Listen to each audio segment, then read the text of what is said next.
You are about to witness history in the making.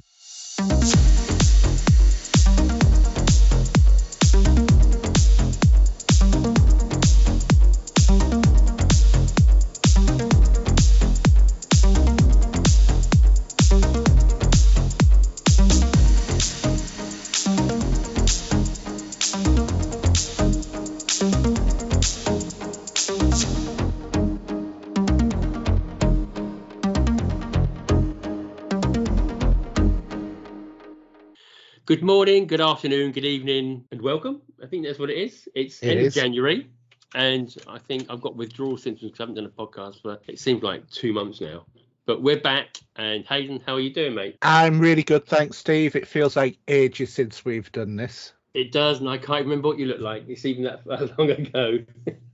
Well, I have a voice for silent movies and a face for radio, so there we go. And I look like Ming the Merciless with my beard at the moment. And the bald head to go with it. But I've got to say, I don't know if this is true, but because since I've been playing with this, my hair isn't growing as quick up above. Now, is that true that would happen or not? I think that probably is a bit psychosomatic, to be honest. Anyway, it's now season 3, I think, isn't it? We're going to call it season 3? Are we? I've just been putting them all down as the same thing. Oh, okay. Well, I think we did it. I think we started doing it as season 1, season 2, but then we might have not done. Anyway. Well, we're on episode 234 anyway. So welcome everybody. Jump straight into Haydn. So I've done a lot. I can't remember because I'm getting old and senile. What you been up to? Well, been trying to sell my house. Going through all of the legal stuff at the moment. I've had a problem with my management company reporting inaccurate information about the state of the property, blah blah blah. So there's a couple of things that I've got to get sorted out before the contracts are actually signed for the selling, but I'm hoping that's going to be on track for the next few weeks. Mm-hmm. I've been doing a big project recently, which is I bought a TerraMaster F2 210 NAS and just putting my DVDs onto the NAS, so it just means that they're a bit more easy to access, as opposed to, just having to have them, like a wall of DVDs, so they can be all chucked in the back of a cupboard somewhere, out of the way, and I can still access them. So that's what I've been doing, but it just takes forever to do. I think your PC must be killing you for that, because it must be working overtime. No, in a matter of fact, because of I've got some software to do that. I bought some software online to do this, and it goes to about 4%. Okay. Because it's all ripped through the graphics card. Of course, yeah. What's the file sizes like, for example, for the average film? Well, I've started a 2-stage process. So when you rip it, it can be up to 406 gig. Average is about 1.5. It depends. 2.5. It depends upon the quality of the actual DVD, because what I found is a lot of the DVDs, they're very varying in quality. Yeah. So, for example, the early Red Dwarf ones are really low quality, whereas the later Red Dwarf ones look more like a HD when you play them. So it depends upon that. So some of those are quite big, but what I then do is run it through Handbrake to reduce the file size without reducing the quality. It's taken a little bit of playing around with that, but I get them down to about 500. Well, normally about 300 gig for a 30-minute show, about 500 for a normal 45-minute, and then probably about 1.5 to 2 gigs for a movie. Yeah. So and it literally means I can fit on twice as many. But the NAS, it does RAID configuration, so you can have a duplicate backup. So if one drive fails, I've got a backup, which is good. But it's literally just backing up what I already own onto the hard drive, which, of course, yeah. But it just makes it a little bit more accessible, and I've refound some old shows. So, like Steve Coogan in Saxondale. Do you remember Saxondale at all? I can't even remember it, to be honest. Yeah, exactly. I'd completely forgotten all about it. And I thought, I haven't seen this for years. So, put it on the Plex server and watched it and really enjoyed it. Because he's like an ex-roadie who's now doing, he's a vermin exterminator. Right. But he's, he's still very much, the living the old sort of 70s, 80s lifestyle. But it's got Ruth Jones off Gavin and Stacey and all that, Oh, sorry. Yeah, I'm with you. Yep. Yeah. So it's just a little project I've done. But the other side of the matter, the more important stuff, rather than just putting on the stuff I want to be able to access, is obviously the backing up. Yeah. Because we had a problem with Adam's computer over the holidays, and he lost some pictures and stuff like that. Nothing that we couldn't get back. But what we can now do is make sure that they're all backed up and they're all available centrally. And obviously, with it being a NAS, you can, if you want to, enable it to allow you to, access it outside of the house. Yeah. So, you can watch your, Plex movies. I put my CDs onto the Plex server as well. Did you pay for the subscription? Not subscription, but there's one-off subscription for Plex, isn't there? No, I didn't. Because so you can use it. Then you can use their app, for example. No, I've not. You can connect. It's called the premium version. Yeah, no, I've not bothered with that. You don't need to. Oh, okay. But the other thing with Plex is there's also loads of free movies you get on there anyway. Well, there is. There's an online section for films, and there's quite a few good bits and pieces I've found on there.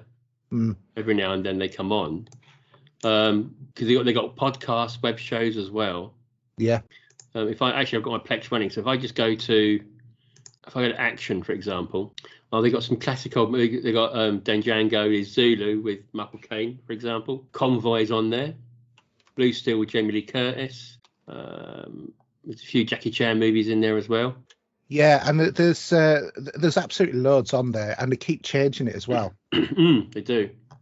If you change it to, let me go to comedies, for example. This is what we got on there. Yeah, so actually, Warm Bodies, I've actually seen that before, if you remember that film. Yeah, it's very good, is that? I enjoyed it. Dark Star from John Carpenter, his first induction into doing movies, which is, I quite like that. It's very, very 70s, but I do enjoy it. So, yeah, it's pretty good. And I just like the way you can actually make it your own sort of look. You can choose what posters you want to put in there as well. They will default. They do a lot now where they'll default some stuff for you. But yeah, I quite like it. And then you get the backgrounds as well. You can do, which is pretty cool. Yeah, but you can also the best thing about it is the ability to be able to share your own videos, be able to have all your photos on there and all of that sort of stuff as well. So it's a really good program to use. Yeah, and it's free. Exactly. Yes. God knows how they make their money. I would like to know how they do that. I suppose with the premium side, which some people have got that. Yeah. So yeah, that's all good. Anything else really you've been doing? Not really. Just going to work. I mean, did you pump out a quick show the other week? No, I never got able to be honest. Okay. It's just been so much stuff has been going on because of sort of family issues with ill health in relatives and all of that sort of stuff, getting on through with work. I think we've had no time. That January, I hardly remember it happening and what happened. I don't remember Christmas. I tell you, as I said, we were talking earlier, I just don't remember it. Yeah, it's been and gone. Yeah, I mean, my son, he got Oculus Quest 2 for Christmas, which he loves. And that's good. But and I've had a go at it. It is actually very good. The quality of the graphics and stuff like that. But we've had a real issue, and it's not resolved in trying to log into the Oculus Quest or the Oculus app that goes onto the PC, because it won't sign in. Every time you put it in the right username and password, and then it says a network error. But evidently, it only ever comes back with a network error no matter what. They've only got one error report on the whole thing, and it's just sort of like, oh, for goodness sake. So, he was driving me demented, nagging on about this, to be honest, and it ended up all in a bit of a, how can I put it? Bit of a heated argument about, I wish I'd never bought you the thing. You know what kids are like when they get get the bee in the bonnet, but he's since calmed down with it because he can work on the Steam VR. He can connect to that easy enough. But it's just, I've tried to get the Oculus app to work, and it will not. And it would work, and something went wrong with it, and that's what took the PC out in the first place when we had a problem with it. And then I had a real problem trying to get Windows reinstalled on. When you get in that boot loop on Windows. Oh God, yeah. Yeah, and I could not get out of it, and I ended up having to reformat the hard drive and all of this that and the other. Because it was two 500 gig hard drives in there, I reformatted the wrong one, which was the one he had all of his data on. It was my own fault, and I thought, oh God, it was just a nightmare. But we've got it sorted now, apart from this constant not being able to log into the Oculus Store, which is utterly ridiculous. He can do it on his Quest, but he can't on the PC, and it's just really annoying because it means that some of the features of what he wants to do are not available to him, and he can do it through Wi-Fi. There's like Wi-Fi Connect thing, but he can't just log into the app. It's really weird, if it's hard connected. It's just, I don't know, but I mean the app won't log in at all. And evidently, looking at the support pages, lots of people are having the same problem, and there is no solution for it. So you've been down that rabbit hole many times and not coming back out of it. Yeah. I'm stuck in that hole, unfortunately. So if anybody knows anything, please let us know. But if it's down to just try reinstalling it, or any basic advice like that, I've tried all of the basic stuff. I've tried, lots of stuff. And I'm sure it's probably going to be something as simple as, I've tried running it with the firewall. I've tried it running without the firewall. It's got now to do with firewall rules. I've disabled everything and just had it a very open system, and it's still not working. It's nothing like that. It's not antivirus. Tried it running without. Blah blah blah. All of the basic sort of things that you would think to do, and some of the more advanced, but it's just dead. Is that program, and it's annoying. It really is annoying when it was working. So, and I bet it'll be a tick in a box somewhere on an option screen, and it'll be as simple as that, I bet. Yeah. So what about you, Steve? No, I don't know really. Just getting back into the swing of work and January, and think, I need to lose some weight, and the heavy Christmas section, and we all go into that depressed state of that we should be feeling fitter and better. And I'm still doing bits and bobs between the two houses, just trying to get myself out of a hole there where I've got like 2 sets of heating bills going through because I'm sort of cut between the two of them. It's taken forever just to get my energy across. Just one of those things, I suppose. And then they say, "Can you give a meter reading?" But I've already done it, and they start emailing you saying, "We really need it. I just phoned you guys about a day ago. Stop spamming me with emails." Something else. Well, from work point of view, I've got an electric car ordered. All right. So that will be interesting to see how that all works. So I'm not trying to be funny when asking this. Go on. Given the fact that electric cars don't have the most massive of ranges, and given the fact that you seem to cover like the whole of the south of England, what happens if you've been to work all day? I have to put it on charge at home. I've got a charger being installed. Yeah, no, but you put it on charge all day, but you're working nights, and then you get a call out to go 200, mile round trip. You're not going to be able to do it, are you? Well, I think the range of the vehicles, I think this one's going to be about 250 miles. Right. Which isn't too bad. That's there and back, obviously. Yeah. And I've got a charger point being installed this month. So we'll see how that goes. I mean, what you can do is, I suppose, when you can find the right places, and there's a bit of hard work to go and make sure you can maybe find a charge point somewhere if you need to. Yeah, there's a lot of charge points being put in. Yeah. But how long does it take to charge up the car? Don't know yet. We'll find out. It's all a mystery. And we all know what batteries are like. Well, especially for some of the stuff we use. So I'm thinking, like, in 2 years' time, is the car now 250? Will it be 200 in 2 years' time when the battery's degraded a little bit? Do you know what I mean? It's a lease vehicle from the company, so that's not a worry, is it? It's going to be sorted there from that point. Yeah, I know, but with electric vehicles, this is a question I've always had. Yeah.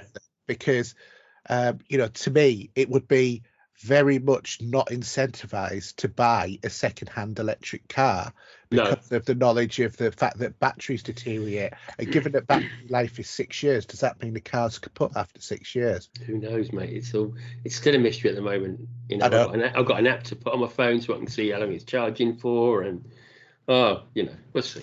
It'll be fun. Yeah. So, have you picked up any vinyl recently? Have you been? No, not since Christmas.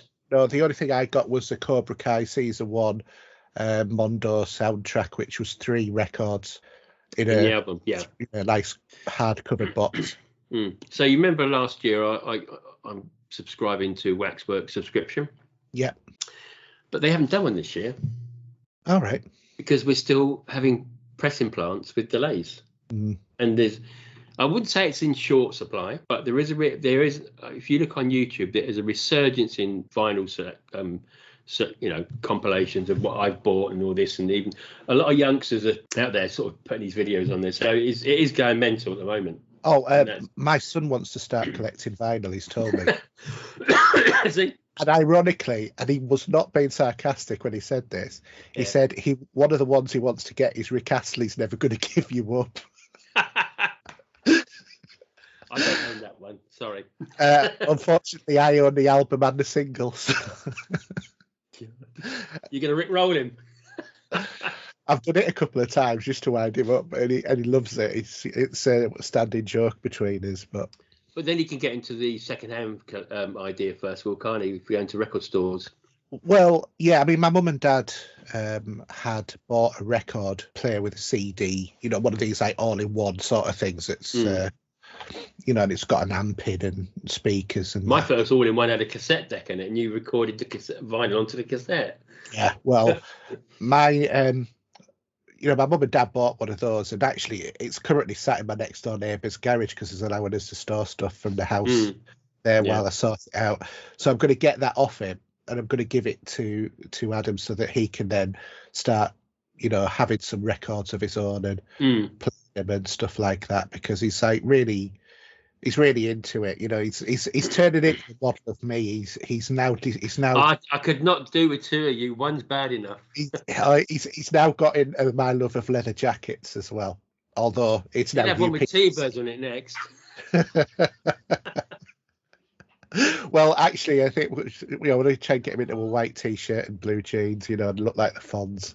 Yeah, I think that's nice. I mean, it's nice to get him into vinyl on that and appreciate it. Yeah, exactly, and because he does like music, and we share the music that we've got together, so it's quite nice, because I do like some of the more modern stuff as well, but not much. To me, music died in 1991 when Freddie Mercury died. There's still other stuff out there, but so it's funny because the press implants are having trouble getting stuff out there. And COVID's still been a bit of an issue. It's still a bit of a backlash with it. Yeah. So even with like my subscription for 2021, the top album out of that collection I'm getting in the subscription service is being shipped next week, which is for the first time is the complete soundtrack for the movie Carrie, the Sissy Spacek original. And I was talking to the guys at Mondo, and they've been having troubles as well. And I've just had it shipped, and it's on its way now. It's going to be my fourth album, but it will be third in the sequence, which is Mission Impossible 3. Nice. Which is the rabbit foot vinyl. I don't know how that's going to. I've not seen the colour of it yet, but apparently it's rabbit foot colour vinyl, so it could be white and that. Because that's, I think, one of my favourite Mission Impossible movies, which we'll probably mention a bit later anyway. Yeah. So that's en route, and then I've still got stuff in the backlog that's still waiting to be pressed. I was talking to Waxworks about the Sparks album. Mm-hmm. It's like a I suppose you call it the official soundtrack to the documentary that Edgar Wright did, and that's probably coming later in the year. So yeah. It is tough. But yeah, you have to be patient with these things, I think so, especially at the moment. And I think movies are coming quicker. Seems like they're coming quicker to Blu-ray these days as well. I don't know. Oh, very much so, which is a good thing, I think. Because like you wouldn't have thought that Bond came out in November, and you now can buy it in the shops. Well, I mean, I've got the 4K version of Bond already. That's right. You know, because I got the Blu-ray, and to say next week, I think it is, that June gets delivered. Yeah. So, although I was nowhere near as much of a fan of the Villeneuve version as the original. Yeah, I know. Yeah, because I think my Last Night in Soho, the other Edgar Wright movie that came out this year, which is my, let's say, top film of last year, that's not coming till next week. So I'll have a nice 4K version of that when that pops in the post. Nice. So yeah, there's stuff. It's all pre-ordered, and you have to wait for stuff. And I suppose it's good to turn it like that, because it's hard for everybody out there, whatever they're trying to put out and sell. And but hey ho. Anyway, should we move on to gaming this week? Yep. No longer a dream, but a reality.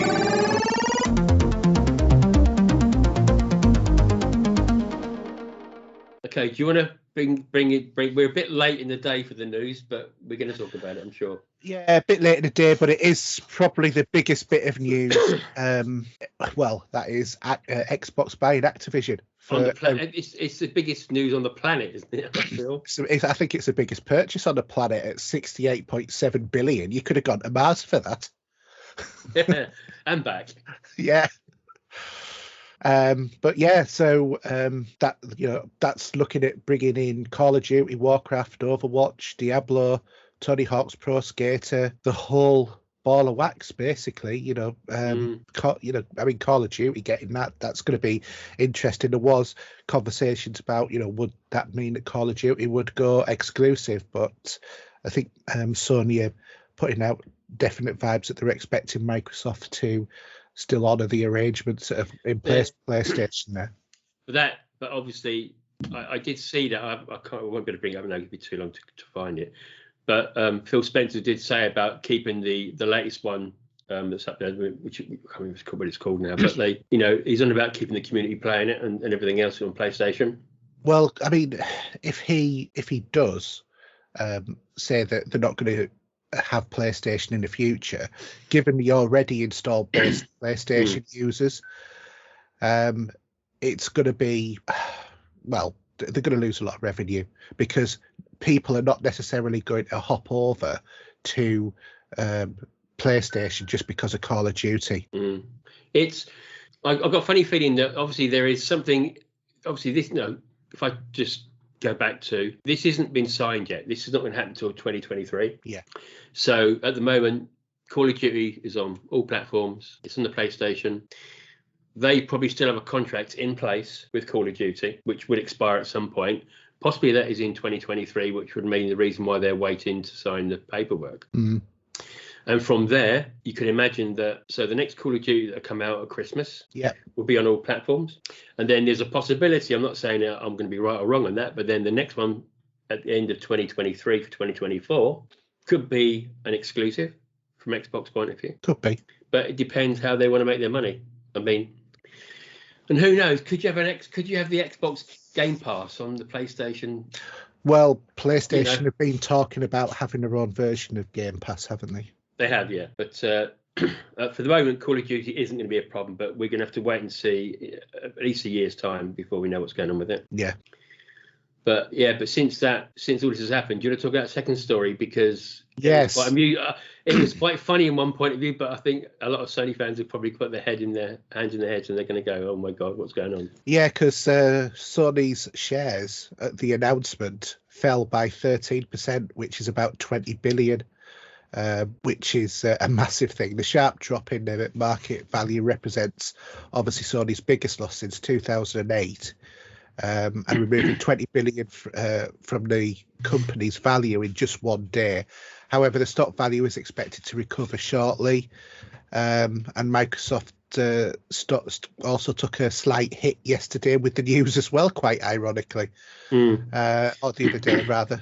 So we'll have to see where it goes, but I'm sure, because there was another thing as well which we didn't put in the news in the notes, but there was an issue regarding the government in America are looking at the laws in relation to monopolies as a result of on the back of this purchase.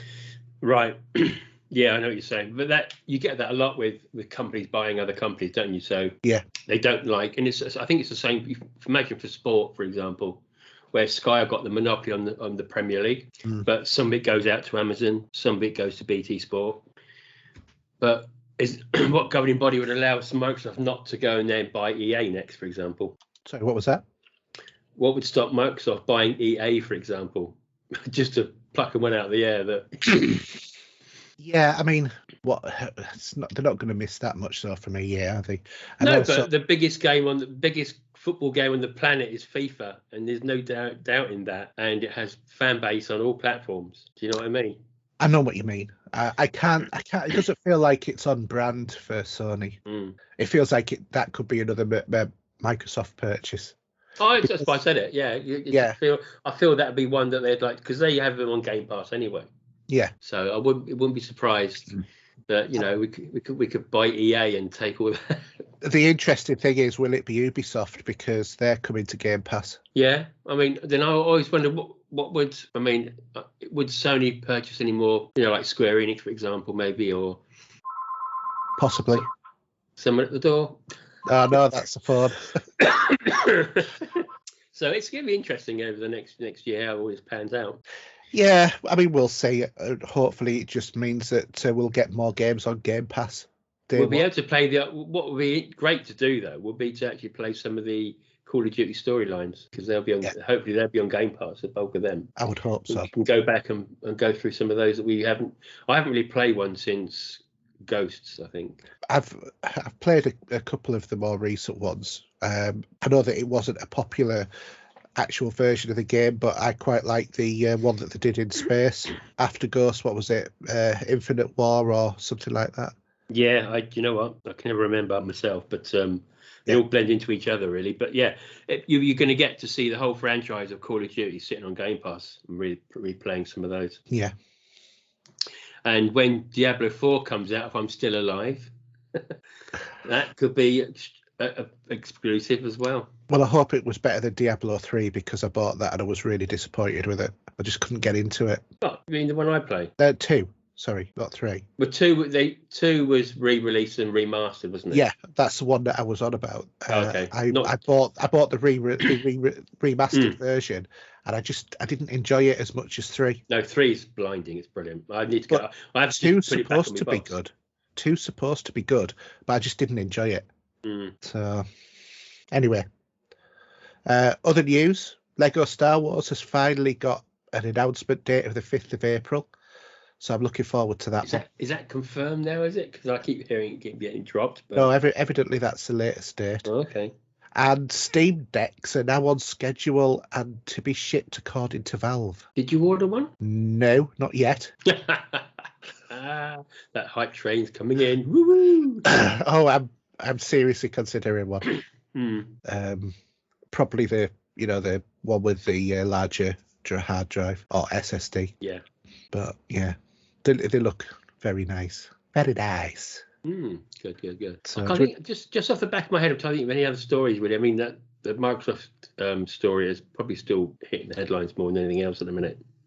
I mean, when I was working nights the other week, it was actually on the BBC News. And often you get a story about Xbox on there. No, breaking up the stories about stuff that the government is doing that has been breaching COVID rules.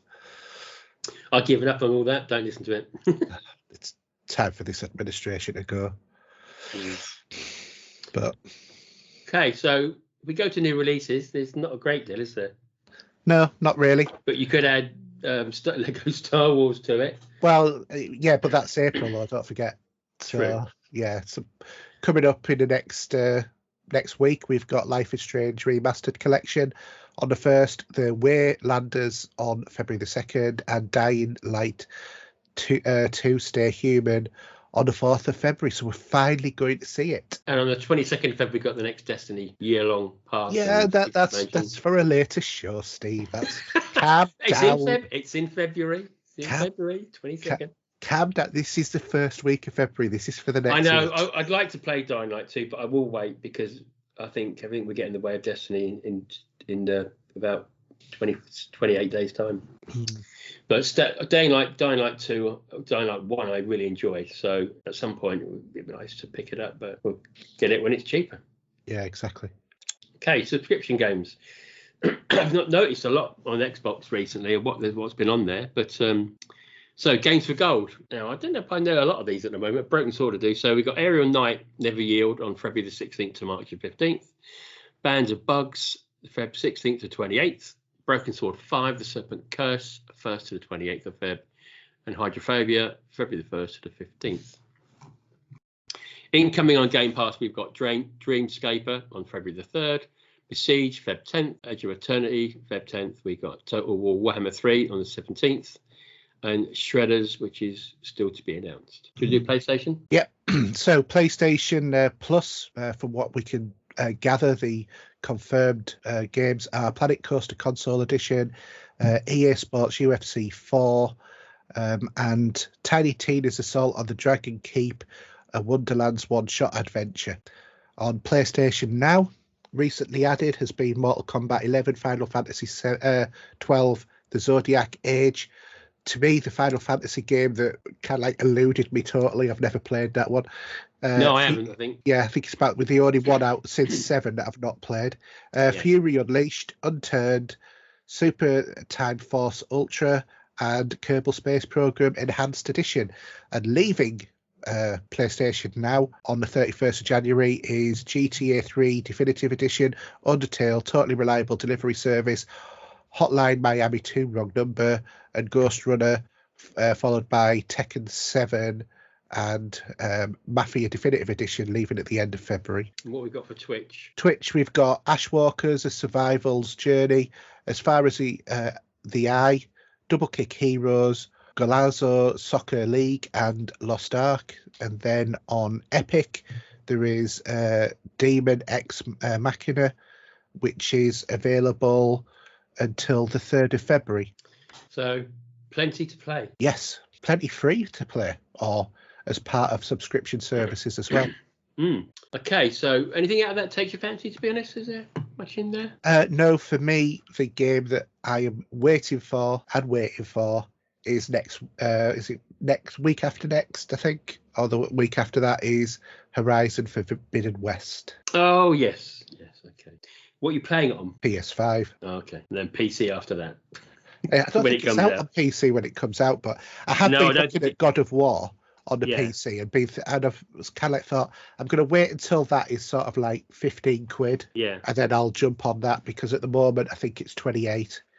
And as a game that I've got, and I can have the enhanced edition on the PlayStation 5, it's not something I want to pay a lot of money out on. So I thought I'll wait until that comes on the cheap on the PC. But at the moment, it's just a little bit too rich for what I want to pay. Yeah. I've been picking up the extra bits and pieces of the Xbox games for gold. Yeah. Some of them there are great at the minute. I mean, I think there was a couple of good ones recently, but I just added them to the library. Let them sit there like they do with everything else, really, isn't it? Well, I mean, with all of these things, I mean, I know that you don't have a gaming PC at the moment, but it would still make sense for you to every week go on to Epic and add that to your account, so that when you do get one, then got a massive library. I mean, on my Epic games now, I've got probably about 120, 130 games. I've paid for 2 of them on there. It's not bad going, is it? Not really. And the amount that you get with Twitch as well, if you remember to do those every month. Yeah. What I do is actually, because especially for Destiny, is the with the Twitch, you get the little bits you can add to your games. Yeah. Like engrams for Destiny and stuff like that, which I've been doing every now and then. But yeah, but what you should do is go further down the page and just do claim on all of the games that are sat there ready, because some of those will probably play on the PC you've got. Yeah, possibly. It's more of a server at the moment than anything else. Your Plex server. Yeah, my Plex server. But actually, I've got 2 hard drives sitting here. But you should get one of these TerraMasters. Yeah, well, I've got a couple of hard drives, a couple of 4 terabytes sitting around, so I could. Yeah. It's going to be a long, painful process of sorting the music out of mine and everything else. But I don't know if it. I know we're jumping back to the beginning of the show, but does it, when you did yours and you were doing it via CD, did you just rip CDs and then go into that? Did you? And then did it just work its magic? No, I have. Ever since I've had an iPod, ripped my CDs onto my PC so that I've got them on my iTunes library. So all I did was just copy my iTunes library onto the Plex server, onto the NAS as part of the Plex server, and then just created a library of music, and it's all available on there. Yeah, I do actually have an iTunes library sitting somewhere in the cloud. Yeah, I just find iTunes to be very convenient to rip stuff, and it fills in all the metadata for you. Yes, I know what you mean. Sometimes you have to tweak it a little bit, and it can be a bit messy, which is a bit of a pain. But generally speaking, if you can, I just rip it on, using iTunes, because it'll put it all in one place. Yeah, well, my and it'll file it for you as well. My MP3s that I do have at the minute, there's quite a few sitting there. I'll double check there into I will put the folders, I think, into bands. Yeah. And then throw them back in and see what they do to them. They probably then will go chuck them in order. Well, I mean, all of my CDs are all by artist. So, my music structure is my music folder, followed by who the artist is, followed by the album or single, and then the individual tracks are in that directory. So, there's directory and directory and directory until you get to the actual tracks. And yeah, okay, that means that things like Bohemian Rhapsody have probably got about 20 times in different places. It's, you're talking about 20 gig. Not really going to be worried about, little things like that. Yeah, I will 20 megabytes rather. I will double check. I will start going through my files, and if I've got any doubles, I will then double check the file sizes and just delete them, just to give myself more space, really. To be honest, the amount of space that you'll probably save on that, it's probably going to be 200 or 300 meg. By the time you've gone through your entire CD collection, it's probably not worth your time doing it. Yeah. Unless, of course, you've got loads of compilations with the same music on over and over again. But then things like your Now collection, if they're repeated, it's not going to be the complete CD, is it? It's just going to be the CD with certain ones taken out because they're stored somewhere else. And I'd just rather have that as a CD. I'm putting in Now 10. Here we go. Okay, so I've got a couple of those in different albums as well. It doesn't matter. Oh yeah, that's fine. Yeah, that versions. I get that. But I've actually got duplicate albums sitting there. Oh right, sorry. I see. I thought you were meaning individual tracks. No, so for example, Queen Flash Gordon's going to sit possibly in one of the Now albums, but then we'll sit obviously on the album itself. But no, it's more to do with I've actually got duplicate albums in 2 places at the moment. Right. So you mean you've got sort of like Queen's Greatest Hits 1 in one album, in a compilation, and then you've also got Queen's Greatest Hits 1. Yeah. Queen. Well, you won't be able to drag them if you do it by artist. It'll say this file already exists. So probably, yeah, maybe. Yeah, it will. Because I've had that as well. Sometimes, especially if you've bought like a digital version of an album as well, and then you've got the CD. Well, I've got that because I've got my iTunes collection again, which I bought. I've got loads on there, which I bought before, just little odds and bits and bobs. Well, you can download all of those onto your Plex server and play them through something else. Just make sure that save them as MP3. Yeah, because they're weird, aren't they? iTunes files, aren't they? Not anymore. They used to be DRM'd, but it's not an issue buying them off there now. You just get them as an MP3. Yeah, cool. Okay, I think we'll move on to gaming this week next. Well, we're already on gaming this week, so I would gaming. We know. Excuse me. That subsection of gaming this week, which is our gaming. Sorry, it's feeling a bit rough today. But there we go.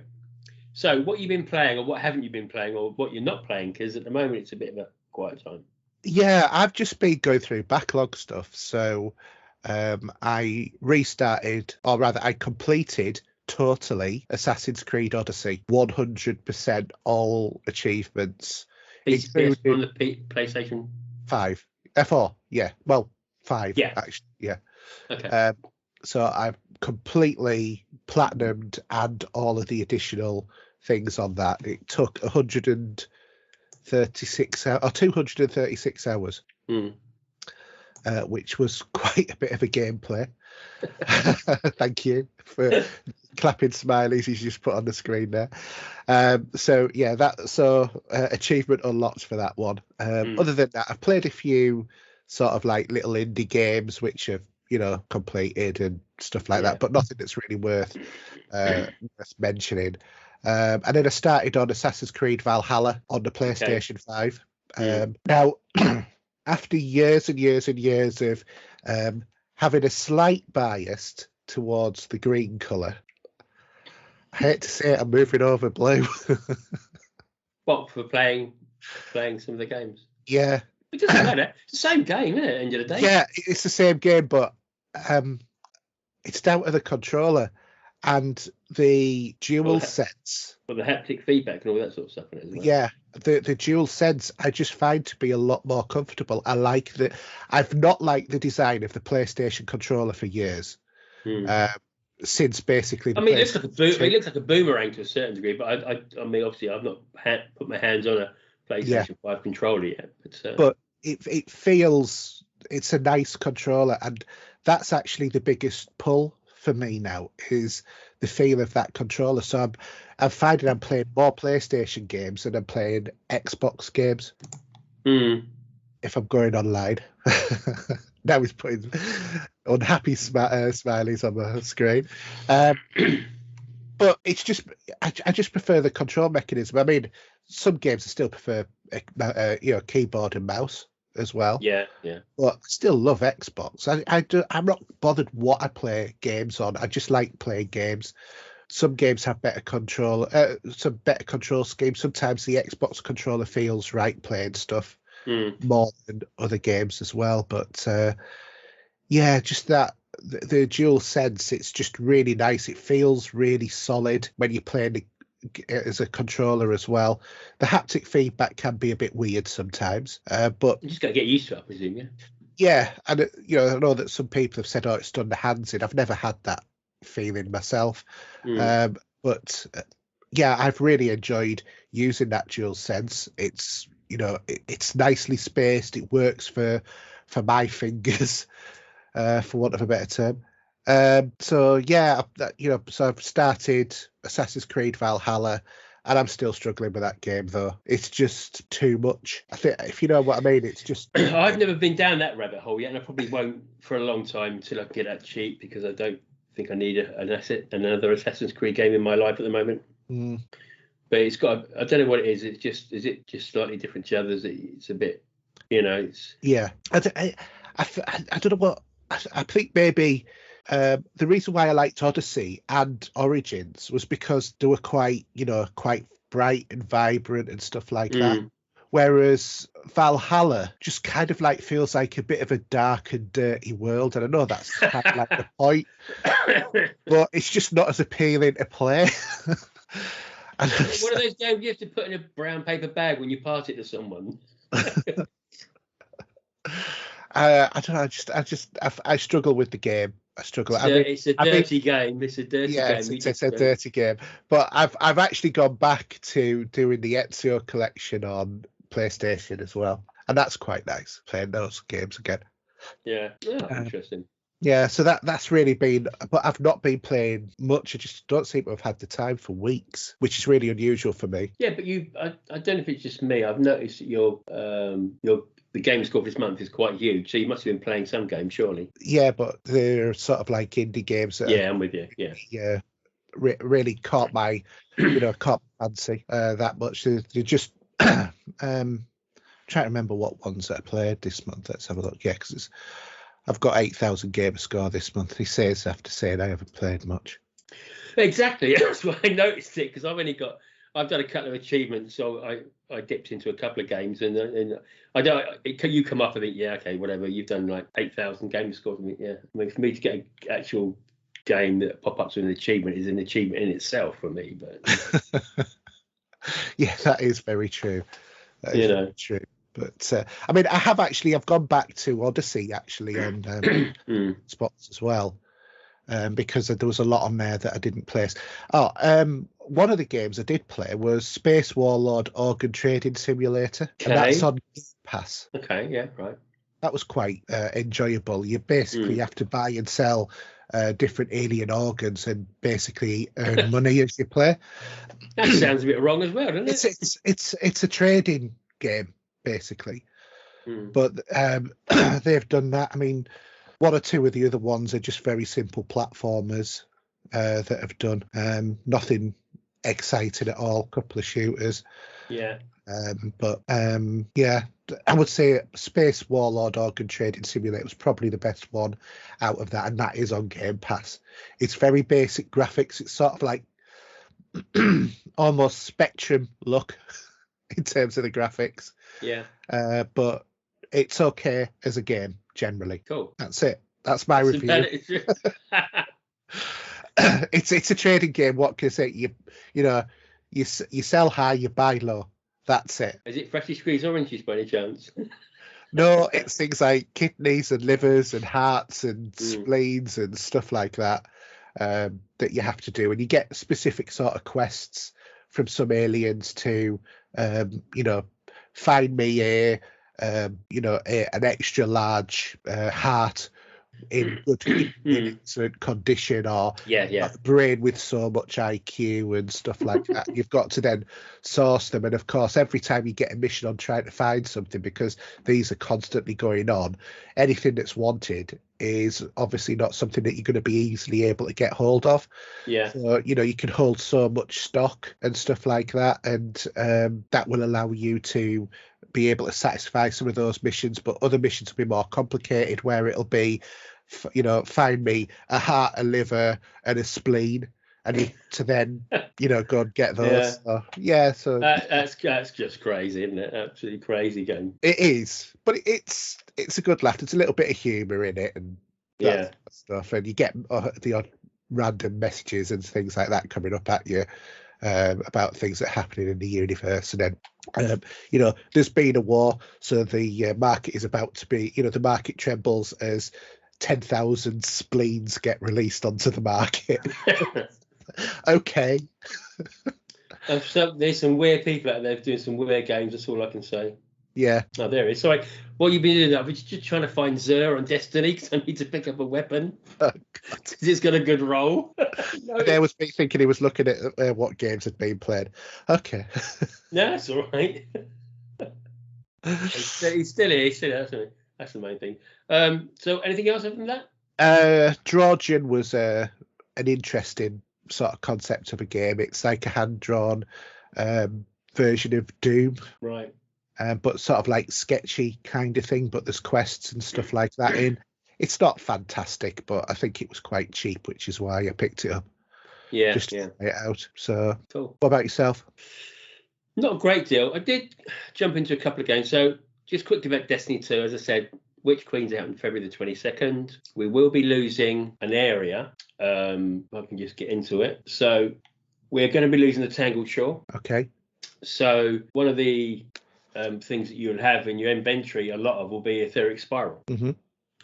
If you don't use them up between now and the 22nd, they will just get deleted automatically. So if you're like me, I had like 3,000 or 4,000 of them. Yeah. You can go to Spider. If you get the right week right, you can use them to buy other stuff and swap them backwards and forwards just to use them up. Yeah. You're going to lose a couple of exotics as well, but we don't know how they're going to come back. You're going to lose... I just go into it. I go to the destination. So the two exotics we're going to lose are going to be for the Presage which has got the rifle, which if I've got one in my pocket, I have, which is a dead man's tail, so that'll be disappearing. Okay. And you've got a hand cannon as well, which is the Hawkman. So you can keep running them. There's obviously different roles you can get on them. So they're obviously getting rid of anything to do with the original Destiny 2 campaign then. Well, just on one, that Forsaken campaign, I think it will be disappearing. Right. So, but then other stuff will be coming in, obviously in its place. So there'll be a huge.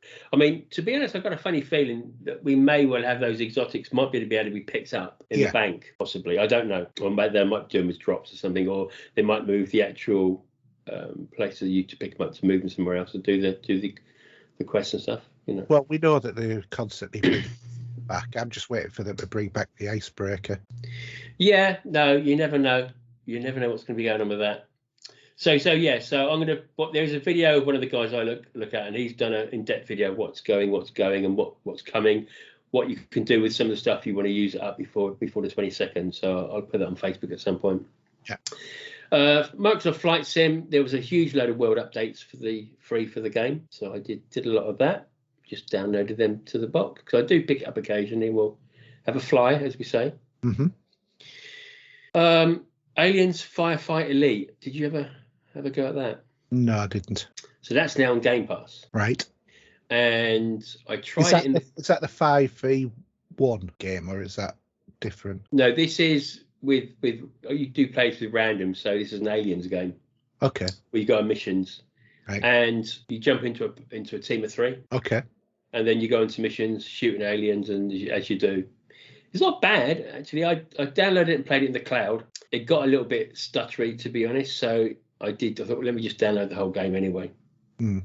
So I downloaded that. I just jumped in with a couple of randoms and played a few games. It's a good bit of fun shooting aliens for something different if you want. Yeah. Other than that, what have I been putting on the box recently? So as I said earlier, I re-downloaded Diablo 3. Mm-hmm. God, you do fancy playing a bit of that.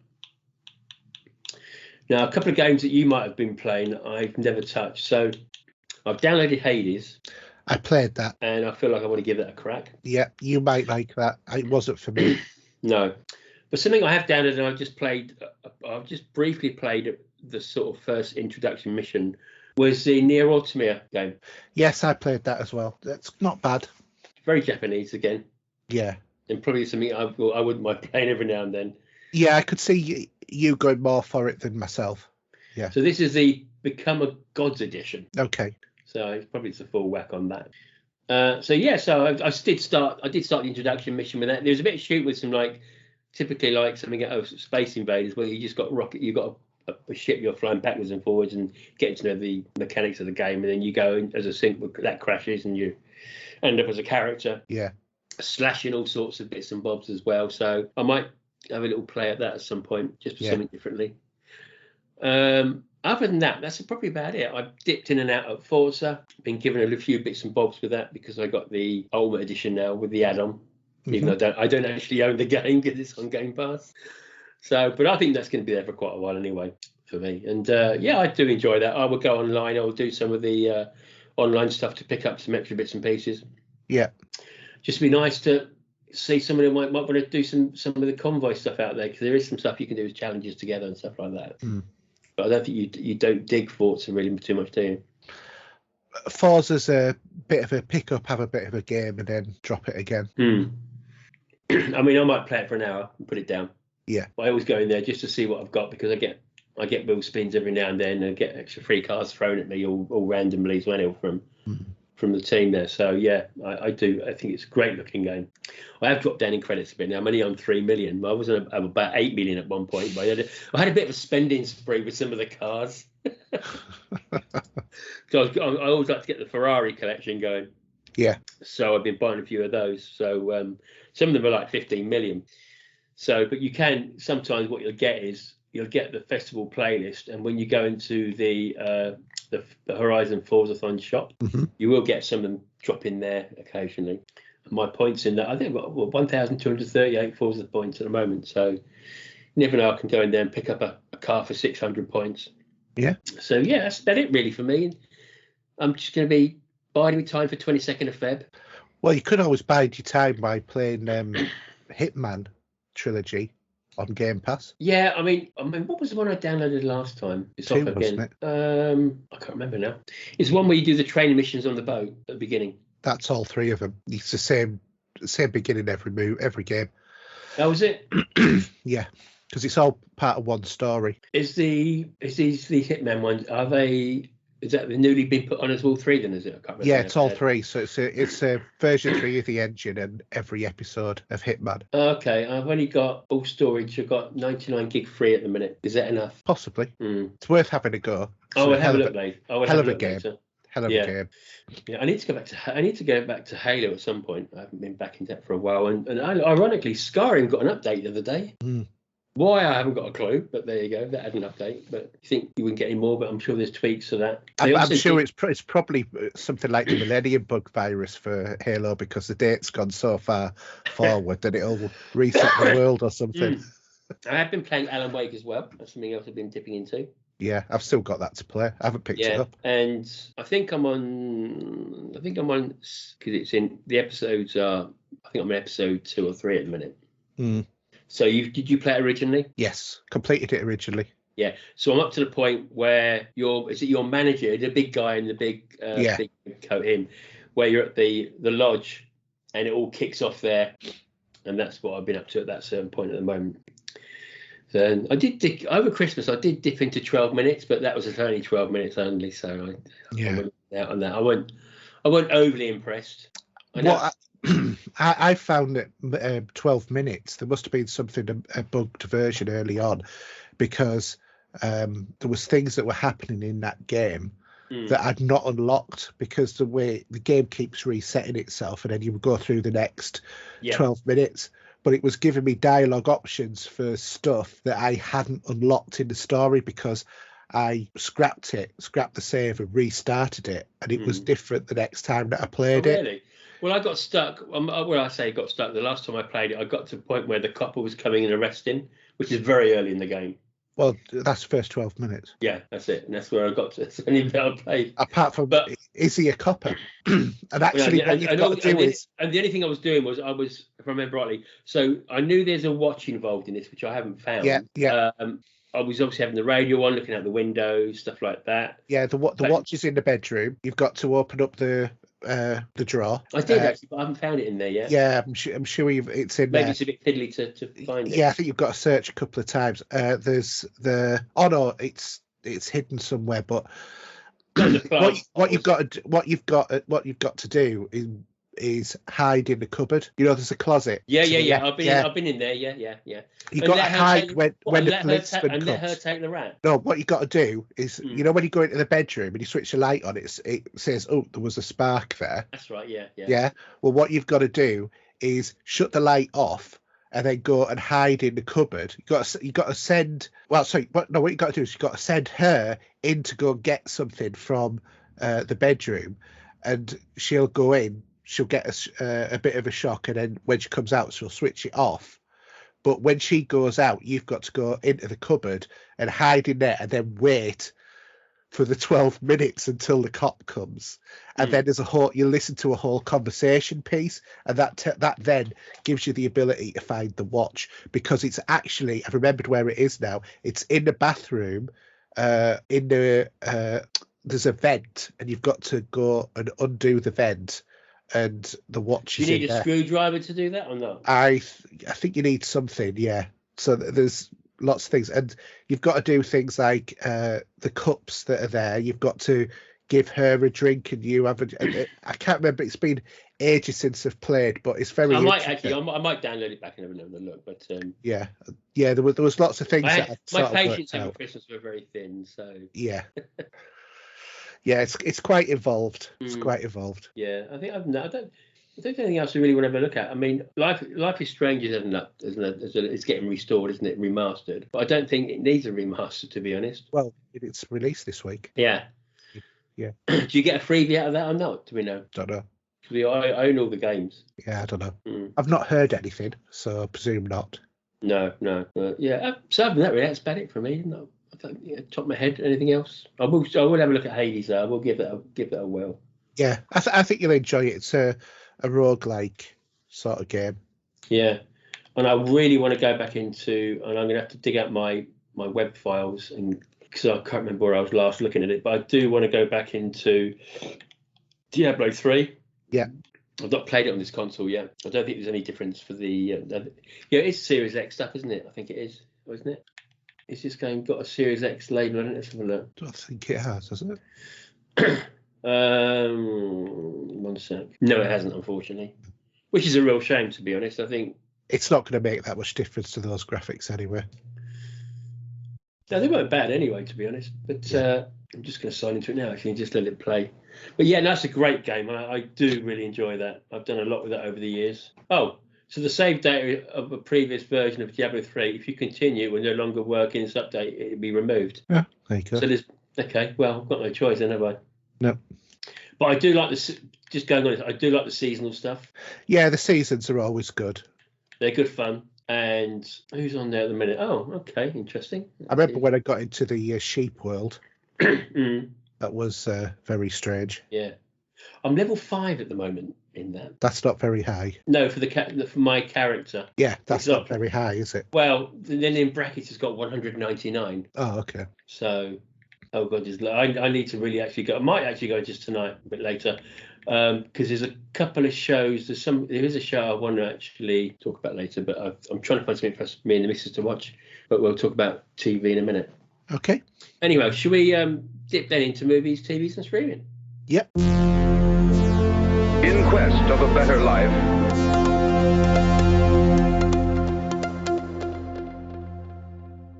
okay, do you want to bring the news, or should we say the sad news that we got this week? Yeah, the sad news in the last week is the fact that Marvin Lee Adair, otherwise known as Michael Lee Adair, has passed.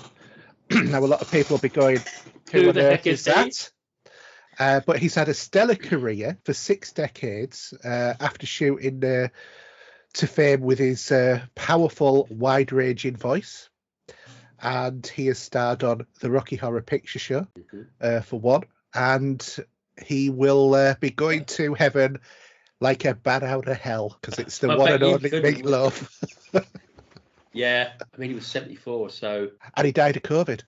I wouldn't say it was a great innings, because you think if it weren't for COVID, he could well still been alive. Yeah, exactly. But 14 times platinum recording industry of America. 43 million copies of his best-selling albums. Hell of a career. And he was absolutely an actor as well.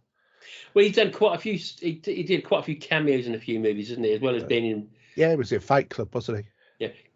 Was he in... I'm trying to think now. Was he in Bill and Ted, the original one? Or am I wrong? I don't remember. Or was it Bill and Ted 2 when he did the concert? Was he in that? I can't remember now. I mean, Alice Cooper was in the first one. But yeah, no, he has done quite a few bits and pieces in his career. And just a real shame. Very much so. I mean, yes, I mean, yeah, I'm not good off the top of my head, but there's quite a few people who've been popping their clogs recently as well. So, yeah. Barry Cryer passed away this week, I think. Yes, he did. And nobody in this listening to this podcast will have a clue who he is, probably, unless you're about our age. But I'm not even sure what he's really famous for. I think he's done a lot of TV It was stuff. the comedians, wasn't it, in the 70s and 80s? Yeah. And wasn't he a game show host at one point? He's done a lot of I think radio. I think it was a lot of something he did, but he did a lot of radio over the years. And I think that was probably BBC Radio 2. I think most of our listeners tend to be around about our age, so they probably know.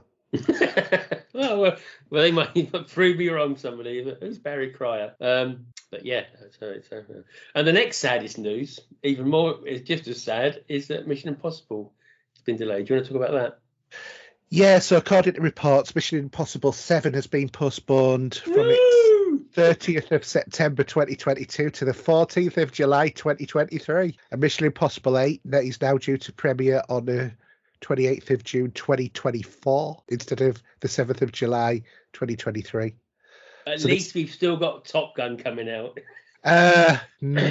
Yes, yeah, no. I think at the moment I'm touch wood. Top Gun stars Tom Cruise also announced that under Paramount and Skydance that Top Gun will premiere on the 27th of May. That's it. We'll have touch wood. We're just gonna keep rubbing it.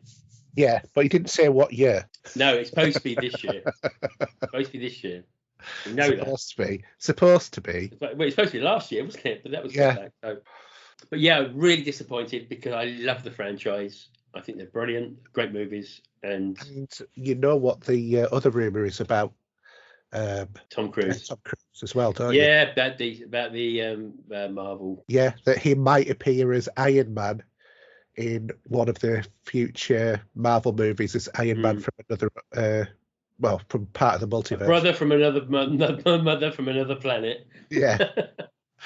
But it'll be interesting to see if he turns up in Doctor Strange as a cameo or something like that. Yeah, there's still, I mean, just on that tangent at the moment, there's still a lot of talk about Doctor Strange and why he did what he did in the Avengers movies, because I think there's still ramifications over that. Although I haven't seen Spider-Man obviously yet, but no, the Spider-Man ramifications is what is leading to Doctor Strange in the Multiverse of Madness. Yeah, but as I say, but going further back to the reasons of what he did in the Avengers at the last of those movies, and how that all sort of panned out at the end. There's still ramifications, I think, to the rhyme and reason of why he did some of that. Maybe I don't really know. I think there is, but yeah, it will be revealed in time. You really need to see the new Spider-Man movie. I know everyone. I know it's. I mean, if it comes to it, if it does go on to Sky, I'll purchase it to watch it. Do you know what happens in it? No, I don't know. I'm staying away from it. Do you know anything? All I know, and I'm sure it's out there, and I know all that, and everyone knows that we get to see other Spider-Mans in it. That's as much as I know, and from what I've seen in the trailer. So, do you know what other Spider-Mans? Yes, I do. But there's two others. Let's put it that way. Okay. So I do know that that's a part of it. My kids said, "Dad, have you seen it yet?" I went, "No." I said, "Yeah, I know this. Yeah. Oh, it's so good. Yeah. I'm well aware of that. But Steve, all I can say is your priorities are in the wrong place, mate. My priorities are all sorts of places at the minute. But yeah, I am very much aware of that. And do you know what? Even if it comes to the point that I will purchase the 4K Blu-ray of both of them at one point together, maybe, and do a rewatch and then watch that after that. If I can stay away from spoilers. I mean, when's it coming out? Is it rumored to be coming? It won't be too long.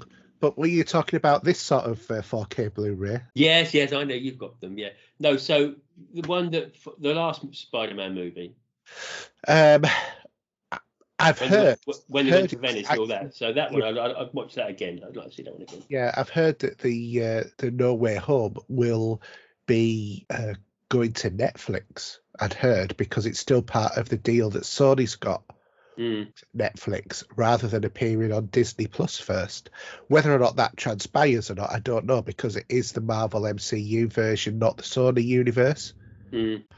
But what is interesting, and cover your ears because it's spoiler alert. Hold a minute, my ears. I was about to say no. You don't say, no. I'm going to go. I'm not listening. I'm not listening. Take it when you're done. Okay. There is a rumor. I'm not listening. There is a okay. Shut up, Steve. There is a rumor that there might be another Spider-Man appearing in another Spider-Man movie. So Steve had his headphones off, so he didn't hear. I did have my headphones off. And I was moaning and ahhing. Yeah. I know, because I had to say, "Shut up, Steve," because you were moaning and ahhing, and I couldn't say it. Well, you can delete me there anyway, I'm sure. No, I can't. It all goes into one track. What a shame. Anyway. But going back to what we say, Mission Impossible, I do love those movies. That'll give me time to watch the whole box set again. Yeah. Which I've got in 4K, which I think that's a purchase you need to make at some point. What's that? Mission Impossible movies. I'm not as big a fan of Mission Impossible. Oh, really? But they're not as important to me as a franchise. I think to me as a franchise, because I grew up with them as a kid and used to watch the TV show as well. And I'd say that. I'd still say the first Mission Impossible movie is probably still one of the better ones. Yeah. Because I love the idea of that one with the twist at the end, and the last one. The last one, and Mission Impossible Fallout as well is still a big favourite of mine. And Mission Impossible 2 is not so great, but I do love Mission Impossible 3 and 4. But yeah, no, they're all good films. It's something to and I love the music in it. It all gives that vibrant energy of the show. I just feel like it's getting a bit long in the tooth. Well, how can you say that? It's only 5 films. Well, there's other franchises that have been going far much longer. Yeah, I know, but look, it's like watching a James Bond film, isn't it? Really, you think how many of those have been out? Do you know what I'm saying? So no, I disagree with you there. And evidently, Idris Elba is in talks about becoming Bond, which is a bit. No, it's all clickbait, mate. It's all clickbait. Yeah. I can't see it anyway because he's 50 anyway, so he's the most going to have 2 movies. No, it's going to be Cavell. I'm not a betting man, but I'm still hoping that's who it's going to be. I really like to think that, although he's got The Witcher out of the way now, which I need to see that as well. And I'm trying to think what else he's got in the pipeline at the minute. Is there a possibility of another Superman movie maybe as well? I don't know. DC universe seems to be a bit dead in the water at the moment, doesn't it? Well, the new Batman film is out shortly. Yeah, but that's a different Batman again in a different DC universe because they've got the multiverse thing going on in their universe. Yeah, but as I say, I'm not 100% sure where that sits in the timelines. No, but yeah, it's Well, it's early in the timeline, isn't it? It's supposed to be like a reimagining of like Batman Begins sort of time frame. Well, that's it, and unfortunately, Batman does get that every time it's rebooted. Yeah, to a certain degree, isn't it? And then if there's going to be a film of multi villains and cast from different DC, then whoever's a Batman at the time will be jumping into it. Yeah. So. We'll see on that. There's the Flash movie as well to come out, which I'm looking forward to. Have you seen the Suicide Squad? No, the new one. Not the new one. No, I haven't seen that yet. Oh, you want to see that? That's better than the first one. Because the first one had Will Smith in it, didn't it? Yes. Briefly. Yeah, this one's got Idris Elba. Yeah, but I don't mind Idris Elba too much. I mean, he's done his Luther stuff and stuff like that, but I don't think he's got the charismatic feel and look for a Bond. You know, it's a big deal whoever takes that on, and they've got to get it right, and that's why I think it just takes so long. I don't think they've really, to be honest, looked too deep into it since they thought, we'll let Craig have his bow out and he'll do all his interviews and everything else. When the dust settles, the Blu-rays, the 4K Blu-rays out now. Yeah, and then we'll start looking into who's going to take over next. Yeah, in the interim until we get Tom Holland. Mate, he's too busy. You know, Uncharted's coming out shortly, isn't it, as well? So I know, but he wants to be Bond. Is very clear. He's actually pitched to MGM. I'm trying to think now. Was it? I can't think which Graham Norton he was on because he was talking about, and it might have been. I think he was on the same show with Cavell, and when Graham Norton actually mentioned, he said, "So let's talk about James Bond," and it's a great piece that he talks about it, and Cavell sort of smiles and.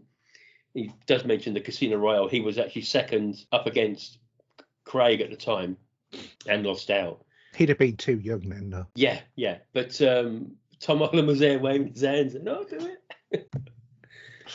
And I do think that, I think Tom Holland's great. And I'm not sure how the Uncharted movie is going to pan out. No. I've seen some of the brief video clips of the making of it, showing you the blue, I say blue screen these days, isn't it? More than green screen as such. But when he was bouncing around off of some pallets sort of coming out of a big plane at the end of this sort of sequence. But yeah, I know. The thing is, it's Uncharted up against Tomb Raider, isn't it, in a way, for the movies? Although even the Tomb Raider movies were a bit poor to a certain degree, but were lifted because of who played Tomb Raider, and then the reboot seemed to die a death, isn't it? So, well, that wasn't very good. No, but Craig was in the first Tomb Raider as well when he was a villain. He was indeed. Anyway, should we move on to cinema releases? Yeah. Okay, so we have Moonfall, Jackass Forever, which I presume is based on the TV show. The Eyes of Tammy Faye, The Souvenir Part 2, A Violent Man, and I Am What I Am, which I think you need to just go into song with that. Moonfall's the one for me out of that lot. I'm going to see that in a couple of weeks. Oh, okay. It's about the moon coming close to the Earth, and some people go and try and save the world, sort of thing. But when they get to the moon, they find out it's hollow. Oh, right. Okay. So, interesting. Be quite interested to see if it's a flat Earther movie. We find out the Earth's flat. Yeah. Okay, we're going to do the Blu-ray DVD. Yeah, main ones I think that I've picked out is obviously June 2021 on 4K Blu-ray and DVD, and Ghostbusters gift set ultra high def, the Ghostbusters Afterlife 4K Blu-ray, and the Ghostbusters box set 1, 2, and Afterlife, and also Last Night in Soho and The Matrix Titan of Cult 4K Steelbook. I've seen the book. It looks rather cool, that Steelbook does. Mm. It's on Amazon at the moment. I was considering buying it. Even though you still already got the original box set. Yeah, but it's a Titans of Cult version. Yeah, it's only Titans of Cult. It's only the Steelbook. Design. Yeah, I know, but it might have different extras on or something. I don't know. Probably not. Who knows? Who knows? Out of there, let me have a look. I mean, Last Night in Soho, that's going to be in my post box, hopefully by Feb 7th when it's released. Anything else in there? Can't see a great deal at the moment. Rick and Morty season 5, if you're into that sort of stuff. Yeah. I'm sure there are people that enjoy that. I've got some other stuff pre-ordered, but that's Arrow stuff, which is going to be a little while yet. There's the 4K RoboCop, the 4K American Werewolf in London, and the 4K of Dario Argento's Phenomena, and I think there might be another one, but they're scattered over the year. Yeah. You just suddenly realise, oh, did I order this? And it's in the post. And I've got actually the Halo albums to come yet as well. That was pre-ordered last year. So, okay, so cinema charts then. I'll dive into that. Yep. From 3 down to 5, we've got Venom, Let There Be Carnage. From 15 up to 4, Halloween Kills. Down from 2 to 3, No Time to Die. In at 2 is Dune, and at 1 is Ghostbusters Afterlife. Do you do the Blu-ray? Yep, so Blu-ray, a re-entry at number 5 is Doctor Who, The Collection Series 26. Number 4, a re-entry is Iron Man 2. At number 3, down from 2, is Venom, Let There Be Carnage. At number 2, down from 1, is No Time to Die. And at number 1 is Halloween Kills. Not bad. Yeah. I don't own that yet on 4K Blu-ray yet. I will. It's going to add to the collection, isn't it? Of my John Carpenter movies. So yeah. To keep going. All right. We switch then to what we've been watching. Yeah. So do you want to talk about Boba Fett and the other one at the bottom first? Okay, so there's the new series of the Book of Boba Fett, which is obviously on Disney Plus. Great to see Boba Fett again, and Tamura Morrison reprising his role as the face of the clone of Jango Fett.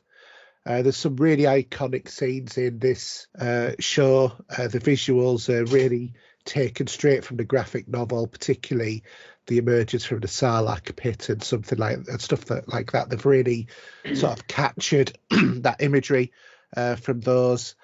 It's got a bit of a weird sort of structure because the series is moving between past and present constantly. So, it sort of starts off, I think, in the past, and then it goes to the present, and then it goes back, and blah, blah, blah.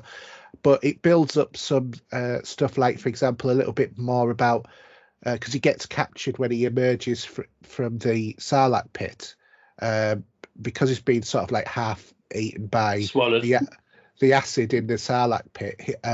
His armor survives, but obviously the stuff underneath the armor, it sort of like seeps through a little bit, so he's like scarred. But that wasn't that from Return of the Jedi, wasn't it? Yes, yeah. So all of this is post Return of Jedi.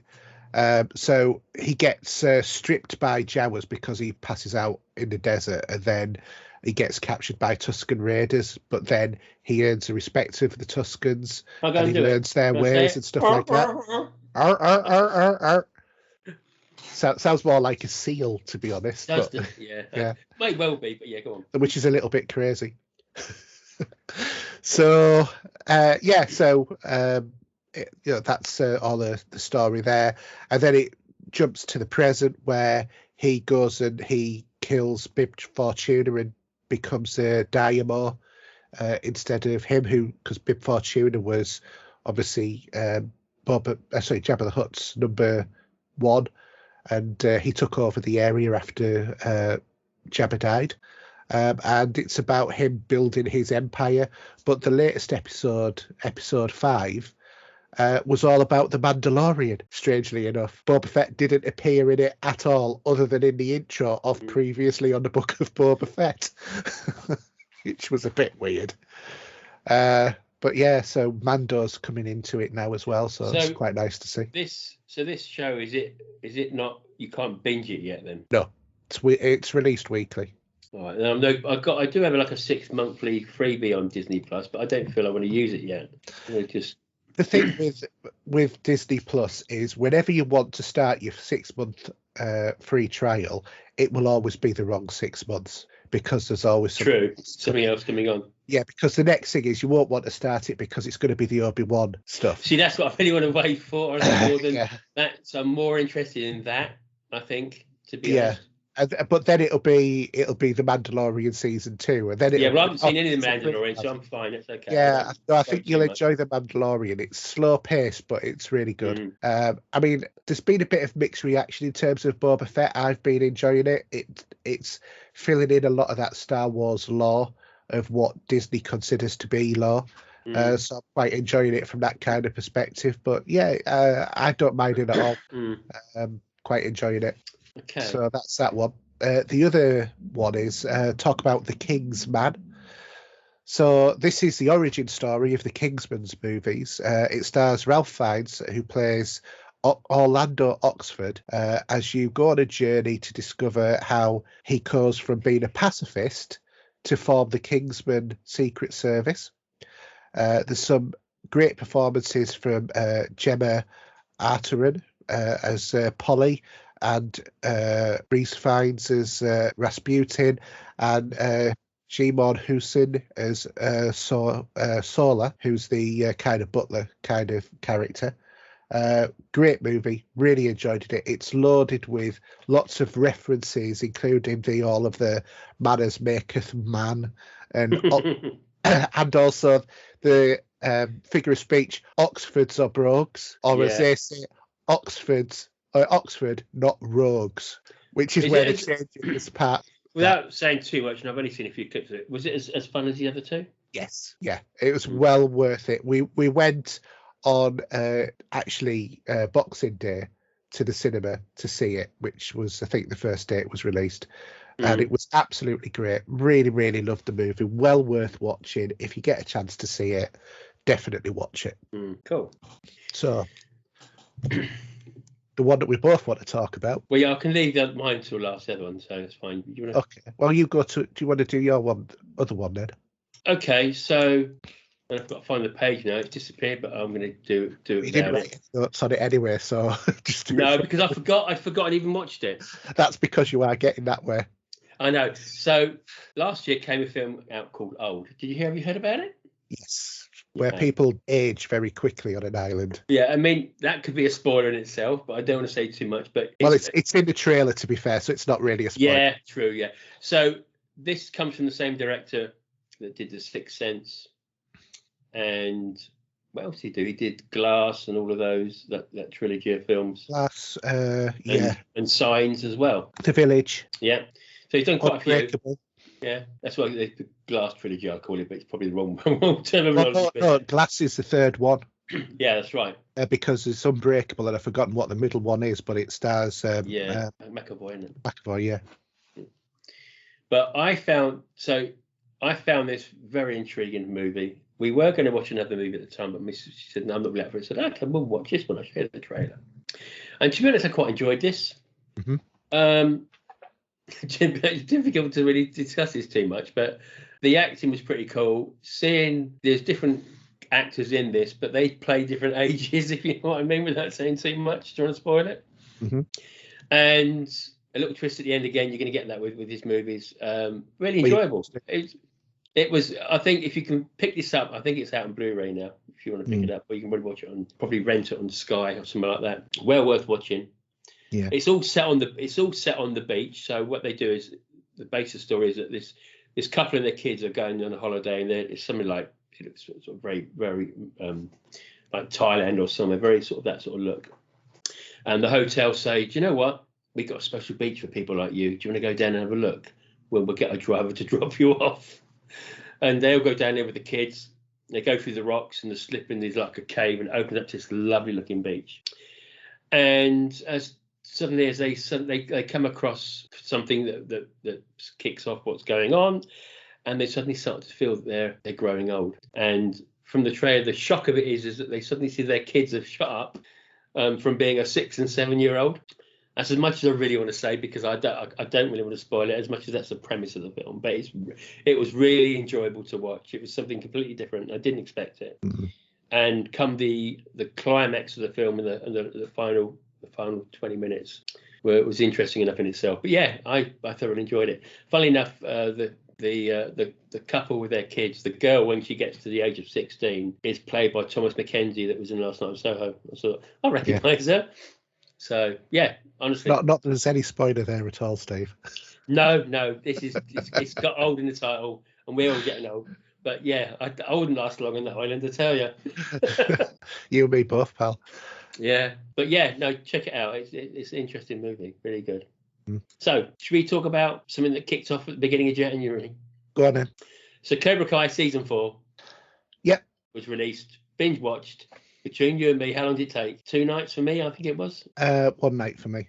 Yeah. Okay. We spread it over 2 nights. I waited and waited because I was going to watch it with my son.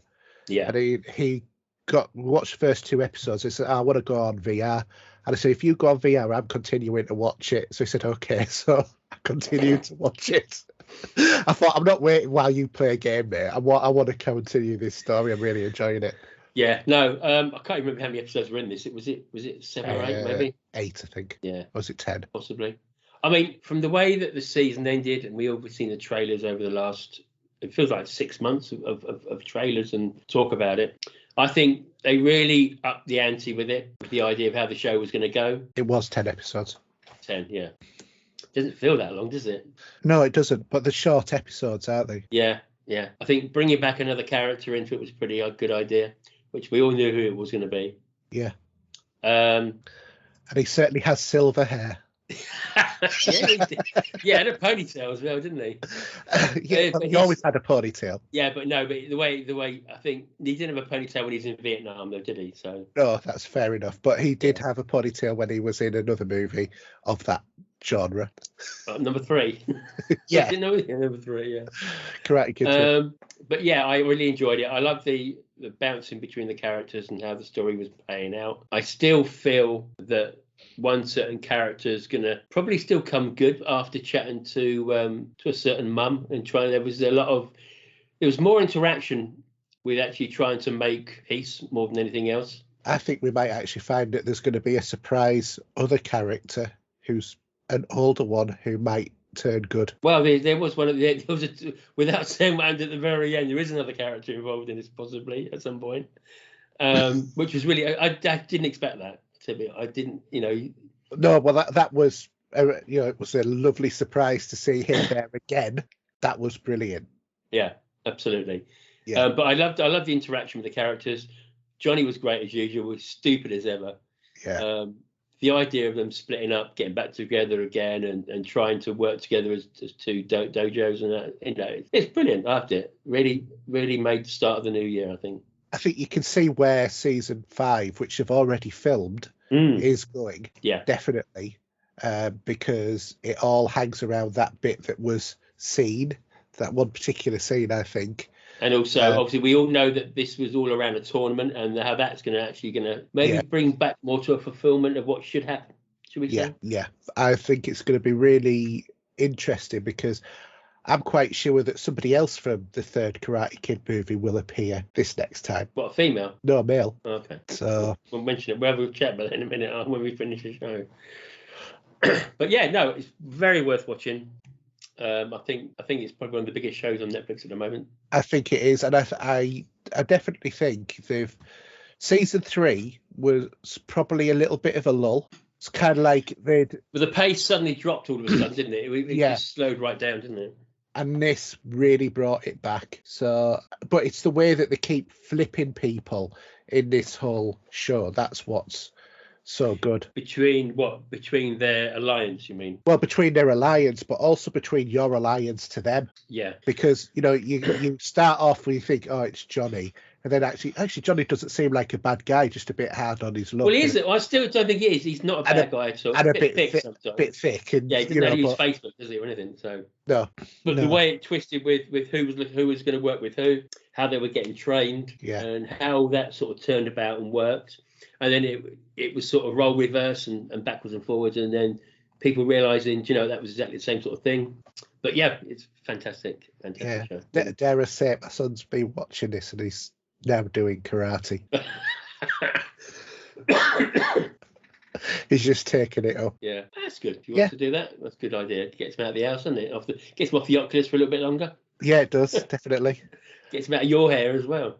Yeah, but I mean, I always wanted to do karate when I was a kid, but I knew how. Yeah, I don't think I would actually like to take that now. No, I don't know. No, because my chance was, well, you could still do it. I thought, I'm not going to go to a karate lesson, be surrounded by kids and look like a pedo stuff there, for God's sake. It just wouldn't look right, an old 50-year-old bloke. Well, it's like I know he wasn't 50-year-old, but that guy that was in the original beginning of the show, who was, the big guy that was quite young and he wanted to join in with them. Yeah. And then he came back, didn't he? Yeah, no, I just don't fancy the idea. I would love to do it, but A, I don't think I'm physically up to it. And B, it'd just be odd to start something like that from you. Maybe like, an adult Tai Chi class or something or other like that, which you can go to, but not karate. Yeah. So. No, it's so I see Netflix. Obviously, you've already seen Afterlife. I've got that to watch. Yeah, Afterlife is very good. Yeah. Was it as good as, without you saying too much, it was as good as the other two seasons? I really enjoyed it, but I'm going to say I felt flat at the end. Yeah. I mean, I did see a little brief interview with Ricky Gervais saying that he felt that because most of his TV shows do 2 seasons, but he felt that this had legs. Was he right in saying that, or was he wrong in saying? Oh, he was definitely right. The extra season was very good. It's just I just felt flat at the end, and my wife and I completely interpreted the end of the movie differently. That's interesting. Yeah. Okay. But one good show I've started watching is The Woman in the House Across the Street from the Girl in the Window. It's a bit of a mouthful, that one, isn't it? That's what she said. Yeah. But I like it. Because obviously it's Kirsten Bell that was in. Yeah, and it's a more dramatic role. It's not supposed to be comedy. And I like it. She's got a glass of red wine on her hand in the poster. Yeah, she's a bit of an alky in it. I know what that's like. Yeah. I'll give that a go, but I think for me, as I said to you earlier, I really want to reflect the Korean zombie series, All of Us Are Dead. That looks rather interesting as well. Well, I started watching Woman in the House, and I was hooked in the first 3 minutes. Yeah. But no, I'm going to enjoy this, and it's not often that you get that sort of instant engagement, but. It has the Academy Award for the movie with the longest name, or the TV series with the longest name. TV show, yeah. Have you? I haven't watched The Witcher season 2 yet myself. Have you gone? I started watching it, but I struggle with The Witcher. Yeah, wasn't a big, massive fan of the game, and not really into the lore of it and stuff like that. So I have watched. It took me up until a couple of months ago to get through season 1. And I think it's probably going to take me a while to get similar again. I mean, I'm just looking through this. So I need to watch Midnight Mass, that show. Yeah. That's probably up my street. Obviously, we've both seen Fear Street, haven't we? We've both watched that now. Yeah, there's a new Snowpiercer as well. Yeah. And I do fancy actually looking at Don't Look Up. Yeah, I've seen that. I don't think I'll be going back to it. Right. Wasn't impressed. Just looking at what the top 10 is at the moment. And obviously, the All of Us Are Dead, the Korean TV show, that's in there. In there? In From the Cold.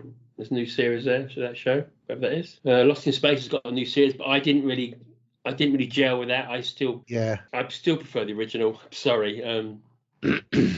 As much as it's old, I think, and obviously a couple of good flicks in there. The Babysitter movies as well. They're worth a watch. Yeah, I mean, I'm thinking about starting Archive 81. That one looks quite interesting. Oh yeah, okay. I think that's a bit of a spin on the old found footage because it's a podcast. Yeah. So, but it's quite. I mean, Netflix is doing tremendously well. There's always new stuff on there, as well as some other stuff as well. If you're into motor racing, you've got the Formula One series there. Also, there's a Schumacher documentary, which is really good, and quite a lot of other stuff as well, bits and pieces that, you know. Anyway. Should we move on to the questions? I think? Yeah, let's do that. John, what's happening to us?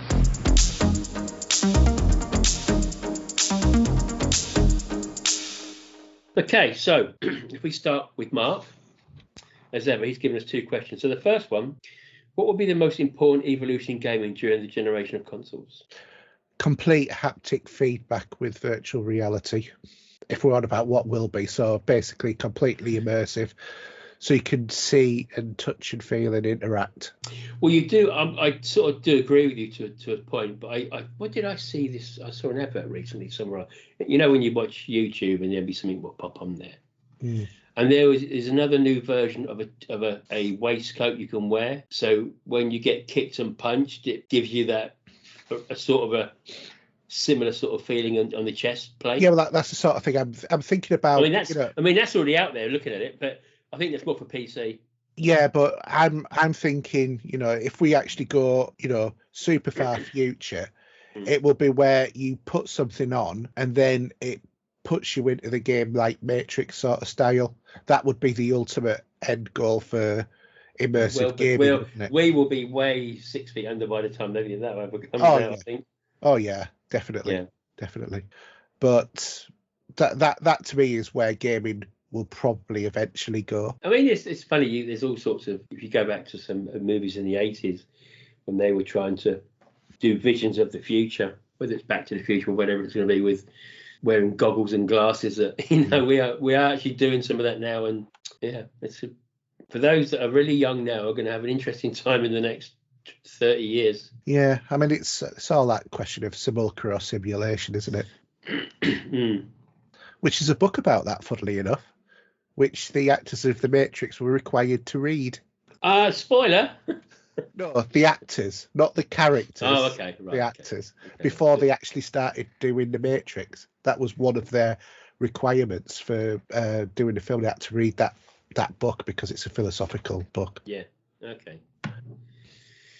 But yeah, excuse a squeak. Yeah, it's I mean, we might even have consoles in the future anyway. It's all going to be done off the TV, isn't it? Probably. And yeah, but I mean, actually, reading this question, saying what in this generation of consoles. Okay. So I think the most important in this generation is probably the SSDs for loading times and everything else. Yeah, that reduction of the loading times I think is massive because it certainly had an impact on things like even older games like Assassin's Creed, Odyssey. I mean even Destiny. I mean, I can load up from a planet in seconds now compared to sitting there watching the planet. You know. Well, sometimes you used to have to wait that long for it to do. You could have done make a cup of tea and then come back. And... Exactly. Yeah. But now it's well short. Yeah. And the days of Resident Evil with the door opening to the black void and waiting for it to close. Yeah. Oh God, you could probably wait a day for that. Yeah, exactly. But you can tell where they are stitching these sort of things into games still, because it's always where you get to a long corridor that your character can only go one way down and you've got to keep pushing forward to get through that bit. Those are the bits where they're doing loading times, but they're still making you continue to play the game. So, yeah, but we'll see. His second question is, are you attending any game-related conventions in 2022? Unfortunately, no. There are a couple going around. I don't know the perspective of COVID being relaxed to a certain degree. I mean, there's still a lot of people being stupid. I don't want to bring this up too much. That when you see them wearing masks, I know they're going to probably take it away at some point now. Yeah. And, you know, I don't know. It's very difficult. But yeah, you got a couple of them. There's a few like sort of Comic-Cons as well coming up and stuff like that. Well, I'm thinking about going to EGX in March. Because it's returning to Birmingham. Yeah, well, that's on your doorstep, isn't it? Well, yeah, about 150 miles on my doorstep. Yeah, for me, I don't know if my electric car will get me there yet. Well, it won't get you there and back, that's for sure. I need a charging point. Yeah, but evidently, according to Google, It's expected in March, but when you actually go on to the website. EGX Birmingham is now 2023. It's that's a shame. So you see, I think there are some things going on, but I think, I've seen concerts still being delayed. Some aren't, some are. Yeah, you see, the problem is EGX in Birmingham is great for anybody who's in the north of the country, which is half of the population. But, the other half. But the other half, who get spoiled because they happen to be in proximity to London, when it goes to London, is really bad move, because it costs me £140 to get to London. Yeah.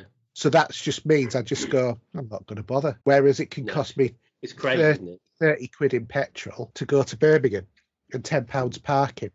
It's just not equatable. And plus the fact London takes a lot longer to get to. So yeah, so it'd be March 2023. I thought it was this year, but they've obviously cancelled the event that they had advertised for March this year. Yeah, because there is I think there's a horror Comic-Con going on, isn't there? There's a few Comic-Cons going on. And I think Zachary Quinto at one of mine noticed. Yes, I don't know which one it was. So I just checking with the missus, because she said, "You carry on. I've got her watching Chicago." What's she watching now? She's watching Chicago Med at the moment. All right. Okay.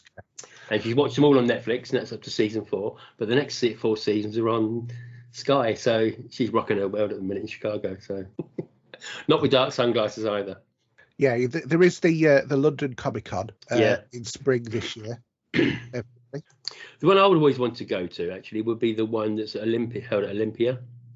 And that one is like, what sort of Comic-Con is that? That one is like, which I don't think might happen this year, because a lot of them from America would come over. So like you'd have the guy from Arrow and stuff like that would pop over, and you'd have, I think we're still on the edge of this precipice that we're not, where we're going to stay where we are or fall off it and with COVID. But yeah, there is the York Winter Comic-Con coming up in a couple of weeks. Star Trek Destination is still happening. This year. Yeah, I'm not going to go. That's going to be at the XL in the London. So yeah, exactly. So anyway, should we move on to the next question? Everybody else's question, yeah. I'm watching your right. It's your turn to read. Okay, anyway, so Paul Wilson's question is: did you find back in the early days that video game artwork would send your youthful imagination off on a tangent, pondering all the wild possibilities of the fun to come? Whereas these days, I've just see the game title, the artwork seems fairly meaningless. Yeah, I think that games have lost a lot in terms of game artwork. But do you think that's more because a lot of games are more digital now, that the art box is left behind? Yeah, because it's not important, is it? Because now what they want to do is show screenshots of the actual game footage. Whereas the thing that sold games in the olden days was the albums, the game cover. And I was thinking about when I was albums, I was thinking about the sleeves on records, because that used to be a big attractor when you couldn't pre-listen to music as well. When you. I think artwork is. You see a lot more now. There's a lot more artwork involved with vinyl. Yes. Because you get there's people out there that do some great artwork, and they get them to do 2 album covers. A friend of mine on Twitter, he does artwork. He got his he did the Sorcerer Waxworks album cover for that, and he does a lot of different artwork. And there's people in the film industry for some vintage posters that people are still going bringing out artwork as well.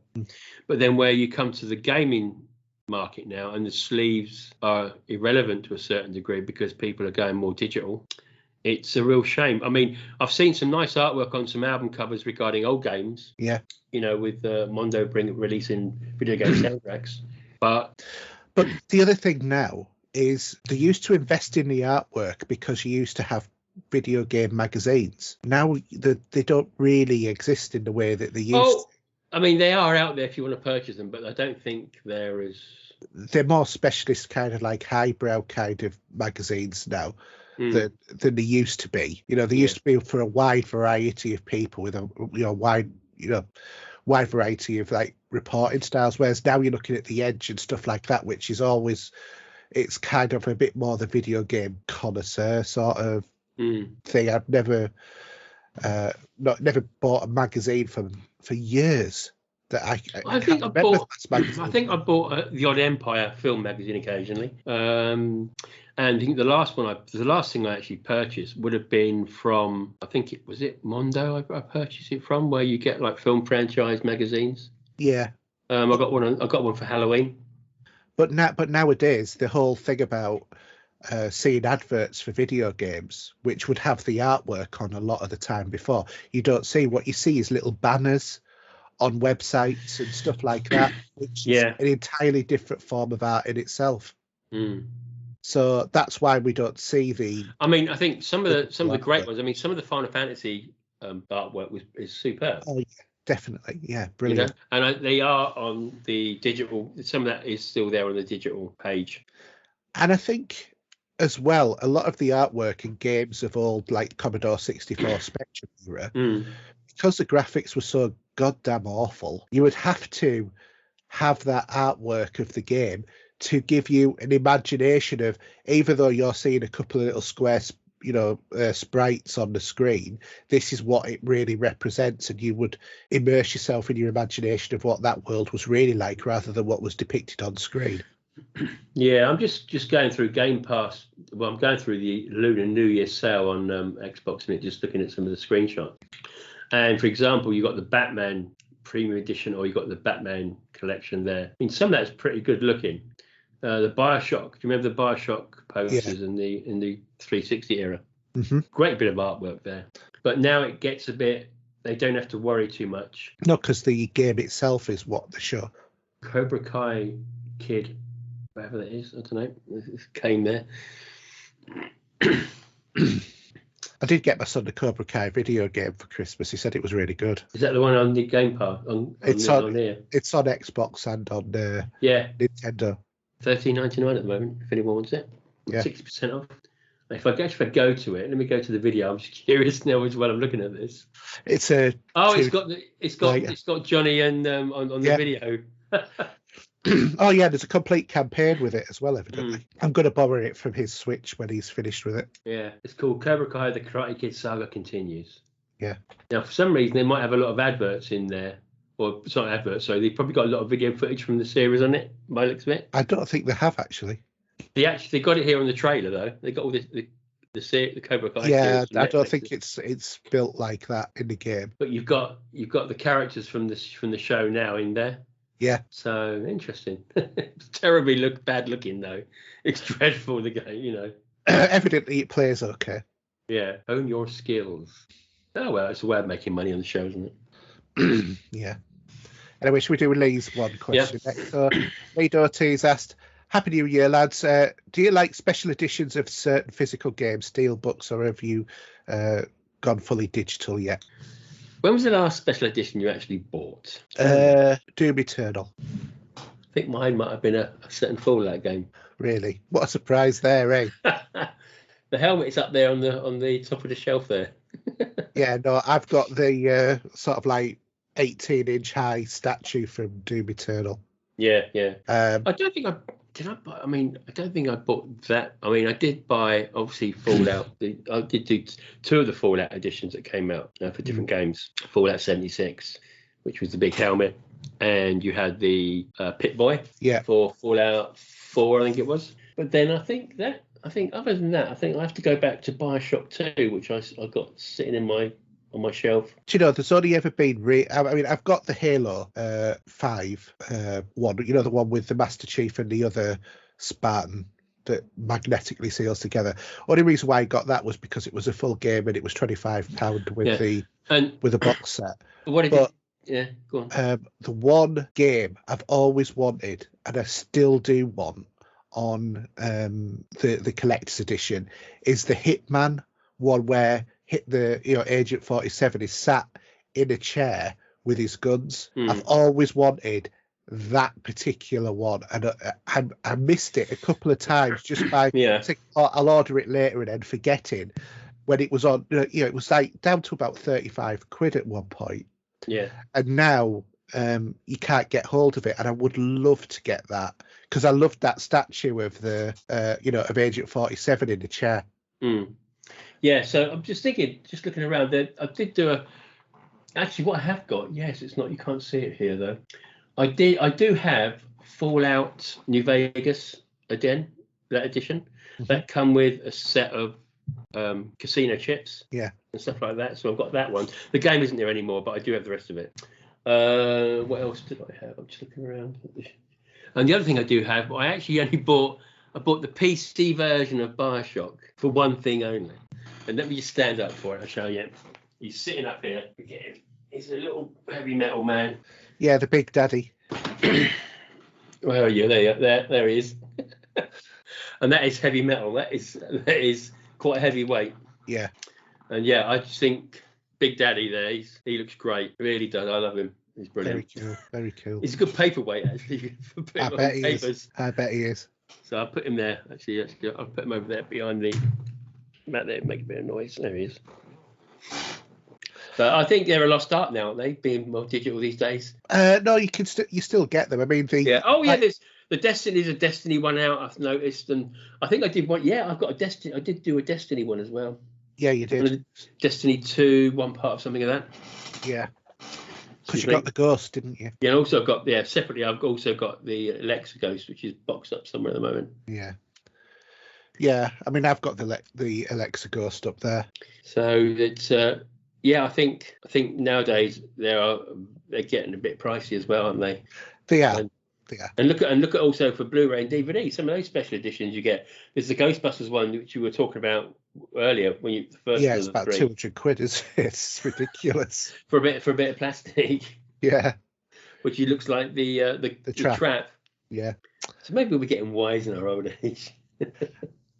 Yeah, I mean, for me nowadays, because so many games are sort of freely available through passes and stuff like that, my buying of video games is I probably spend a tenth of what I used to. I can't on video games. But I have to look at my shelf to see the last one I bought. Yeah. And if I spin round, I think there was some PlayStation. So I've got Spider-Man, Ace Combat, Resident Evil 7, Last of Us Part 2, Ghost of Tsushima. See, Far Cry Part 6 was, or Far Cry 6 was the last one I bought, and I've not even unwrapped it yet. There's the Yakuza there, but I don't even know which one it is. I can't really read it from there. There is, what else is there? And then from the Xbox point of view, there are much older games. Gears of War 4, Forza 7 is up there on disc. Probably worth jack all now, isn't it? Probably. Dying Light's up there. Also L.A. Noire up there, the special edition. That was remastered. L.A. Noire. Class game. Really love that. I've actually got that on the Switch. Have you completed it yet? No. It's sad at the end, honestly. Oh my word, it's so sad. Without saying too much. Oh, I haven't completed it. I might have completed it actually. Now I think about it, I can't remember how it ends. It was so long ago. Well, I'm just saying that's why it's so sad. If you don't remember the ending, I'm not telling you. I remember I got to one where it was in the movies. It was there was on a movie set. Yeah, that was on a building site, wasn't it? A part of it, I think. Remember? Yeah, right? Yeah. You've got to play the end of that game. Oh, I was crying my eyes out at the end of that. I'll have to dig it out. I don't know why I stopped playing it. See, this is the thing now, because of doing this show for so many years, or other shows, I've sort of got to the point of I've got a load of backlog of games, and because of COVID and the lack of new games coming out, I've been going through my old collection and digging out old stuff, and it's been great. So.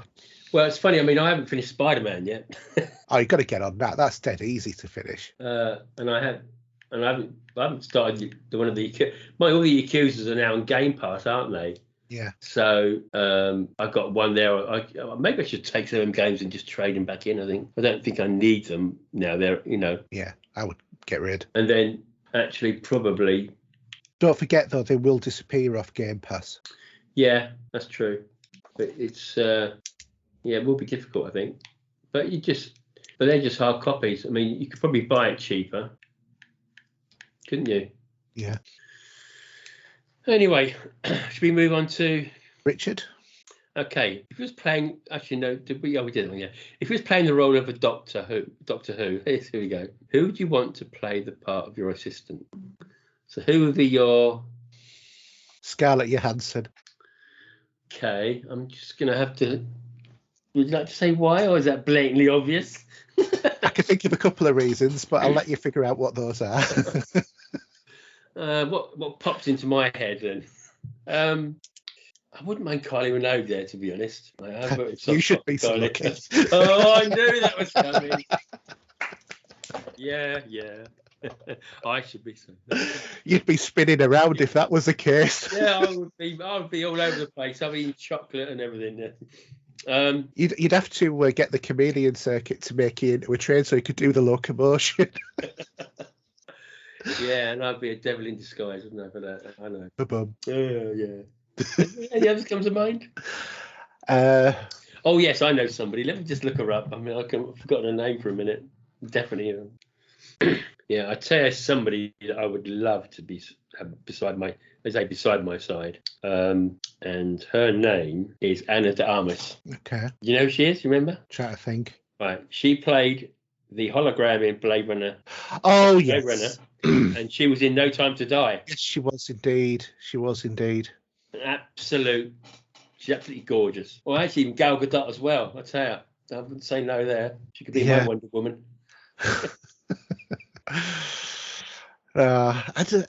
It's difficult, isn't it, when you look at the Doctor, because about who. So, all right, I know I could go. What about any former assistants that have been there in the past? Would you like? Karen Gillian. Yeah, of course. I can't think of any of it. Sorry, do you know what? I've been watching a couple of yes. episodes with her. I was watching the one about the vampires the other day when you're in Venice. Oh, yeah. That one. Oh, God. I've just lost so much love for Doctor Who as a show. I know we can cry about it for so long, but I know. Well, let's wait and see what happens in the future. Well, hopefully it's going to be back in good hands. And I'd heard that David Tennant might be returning to the role. Is that not for a special or something? Or I don't know if it's for a special or whatever, but it would be quite interesting if he got regenerated into David Tennant. Because I mean, I wondered if they were ever going to do a spin-off with his missus, his wife, because she played. She was in Doctor Who, wasn't she? Yeah, she was. Yeah. Or what do you call him? You carry on, and I'll figure out. No, I was thinking you're saying for not someone that's been an assistant. Yeah. But one of my favourite episodes, probably of all time, of the recent Doctors is the Weeping Angels. Yeah. And the actual original Weeping Angels episode, which doesn't have Doctor Who basically in it, does it? He's not really in it. He's in it on the DVD extras. Yeah. Which is, I think it's a brilliant one. And the investigator looking it all up, her. All right. In that, do you know what I mean about? I can't remember her name off. I have to search it, but I just think, yeah, she was really good. And she's been in quite a few films back in the time as well. Yeah. I know who I'd like to play the Doctor next. Yeah, we know that. Not Bill Nighy, because I don't think we'll ever get Bill Nighy, but I think somebody who is realistic possibility, and he's great mates with David Tennant. Oh, with the guy that was in The Omen, Michael Sheen. Yeah, something about the Omen TV show. Yeah, they're always chatting on YouTube together, aren't they? We do little videos. Yeah, I think he would be a really good Doctor. He's the right sort of temperament, personality. He's got that wacky, zany look. He was Brian Clough in The Damned United. He was Arthur on Passengers. Yeah, he was the barman. Yeah. He was also in Underworld. He was, yeah, that's right. He was one of the Lycans. Yeah, he has got a very good career in what he's done in movies, isn't it? Yeah, I mean, he was also on Tron Legacy as well, wasn't he? Because he was Castor and Zeus. Yeah. But yeah, so that's a good shout. I mean, there was I can't think of the guy. It was a Scottish guy. I'm trying to remember his name now. There was a couple of people that probably could have taken the role. David Tennant.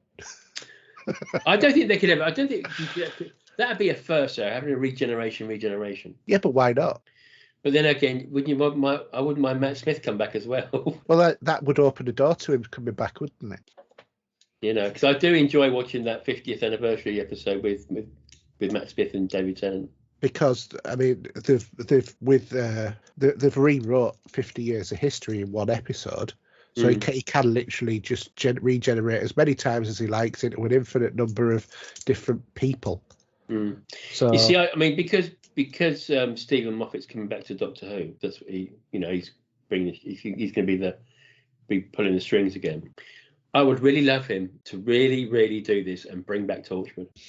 Forget the film that ended it, because that was a dreadful. I don't think it was that ended it. I just think it was the whole because it sits in sync with Doctor Who, so it always could have been there, you know.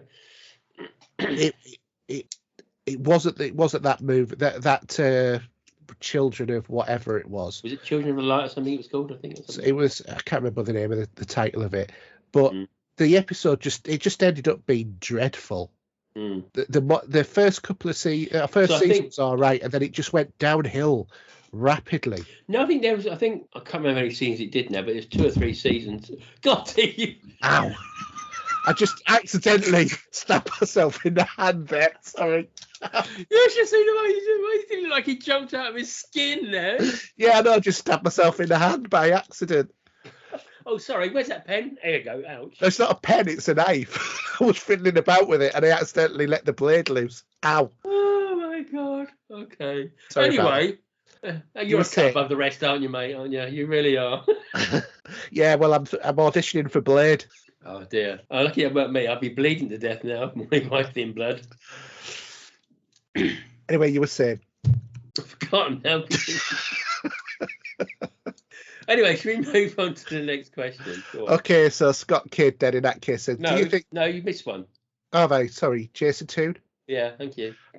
Apologies, Jason. I missed you out there. With Screen returning to the cinema, Splinter Cell rumoured to be making a comeback in the near future, what other franchises would you like to see return? Personally, he'd love to see Command and Conquer get a new instalment. Well, actually, Splinter Cell isn't rumoured. It's actually true as far as I've been told. Yeah, I'd heard it was coming back. Yeah, there is. There was a tweet somewhere I saw or something saying that it was a definite comeback. Anyway, that's by the by. But yeah, I remember playing Command and Conquer on the Xbox. I think back in the time. Yeah, back in the day. So difficult question, because most franchises have bounced around too much these days. Is there anything you can think of that you evolved? That I mean, we're still waiting for Fable, to be honest. That is a thing.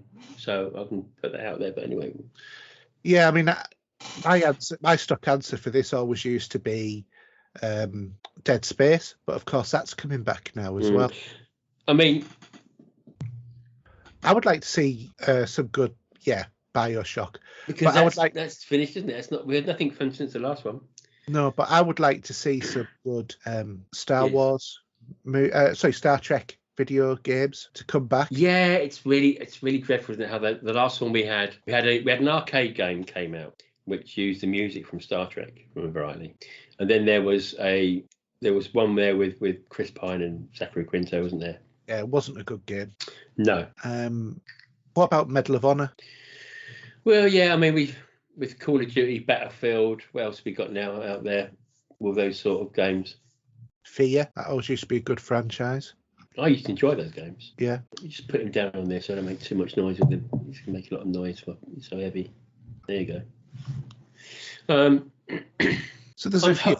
I'm hoping, actually, this is a thing, though. Not more than a one. It is probably a thing now, but it'd be great to get that. We're going to get a new golf game for PGA, from the days of Tiger Woods. Yeah, that's something of a thing that's coming, hopefully. Yeah, that'd be good. Also, what about a new set of games based on Batman?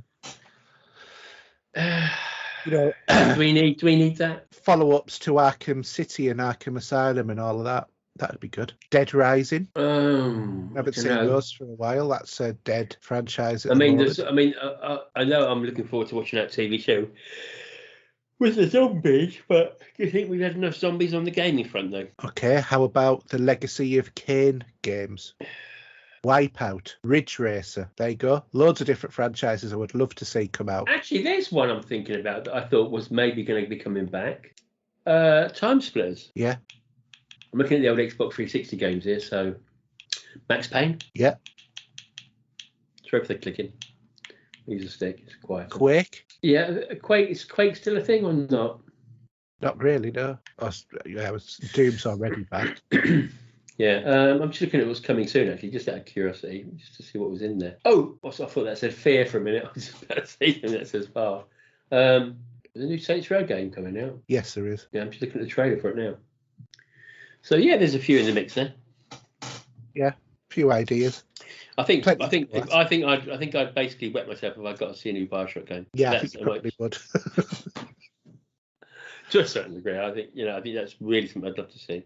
Because we never got the movie that was going to come out, but that never happened in the end. No, shame. Okay, Scott Kidd, do you think Sony can top Microsoft Game Pass now with Microsoft owning a part of Activision? And do you think that Kotick got long as CEO? He will be removed when Microsoft take over anyway. That's been talked about, hasn't it? Yeah, he's overseeing the transition, isn't he? Yeah, I mean, he's loaded, that guy, and he's not too much of a worry. Regarding the Game Pass, or should we say Sony's version of it, only time will tell on that. Yeah.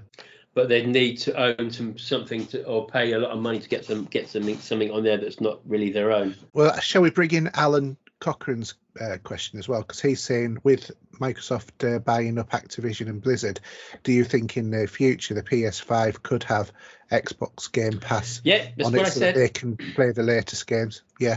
I think Sony won't allow it, though. I don't think Sony would want that. No, Sony already have it. All that they're going to do is just combine, PlayStation Now with Plus.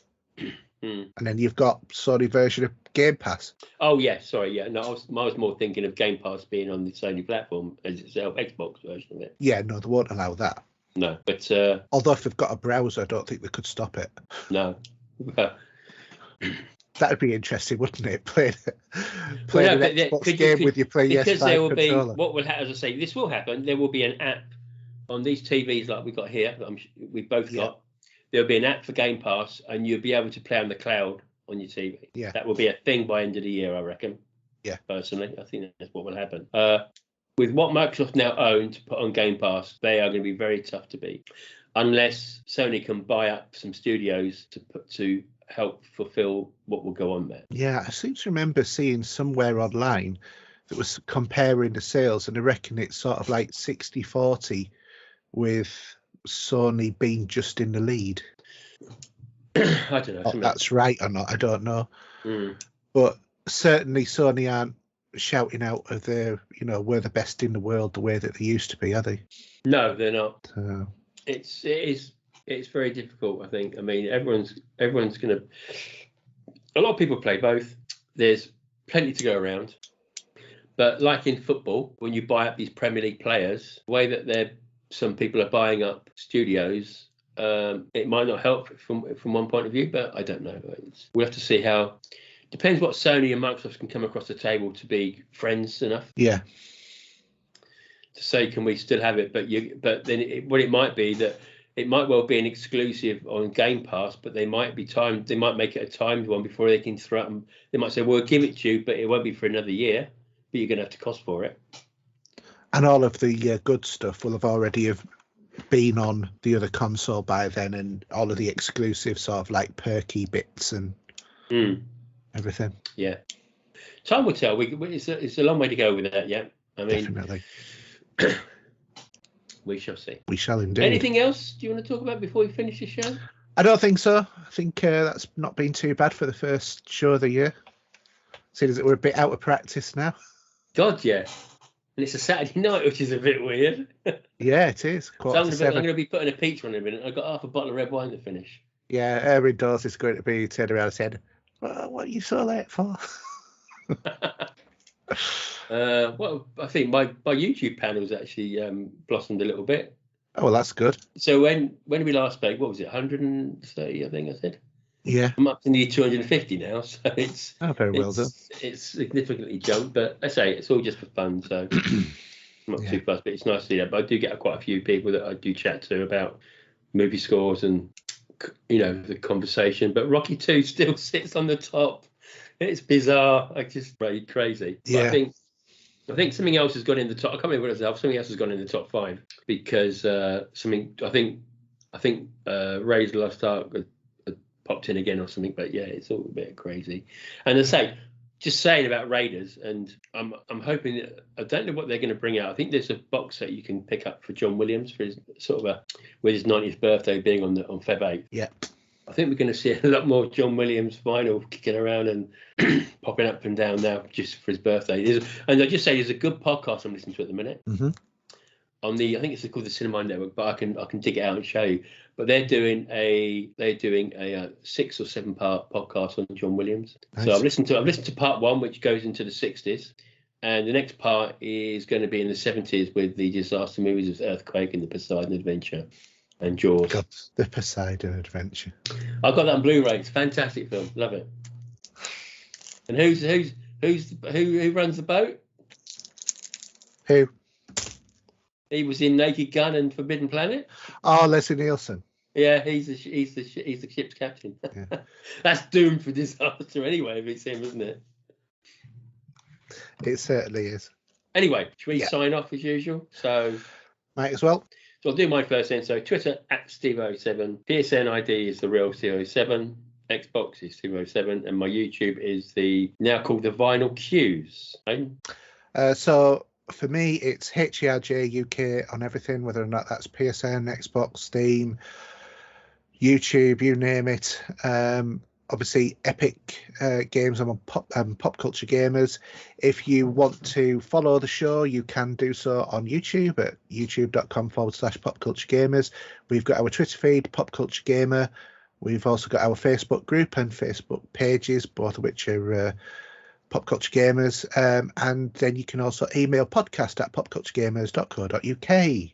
So that's about it. That's about it. So, as we say, it's a good night from me. And it's a good night from him. Good night, guys. Good night.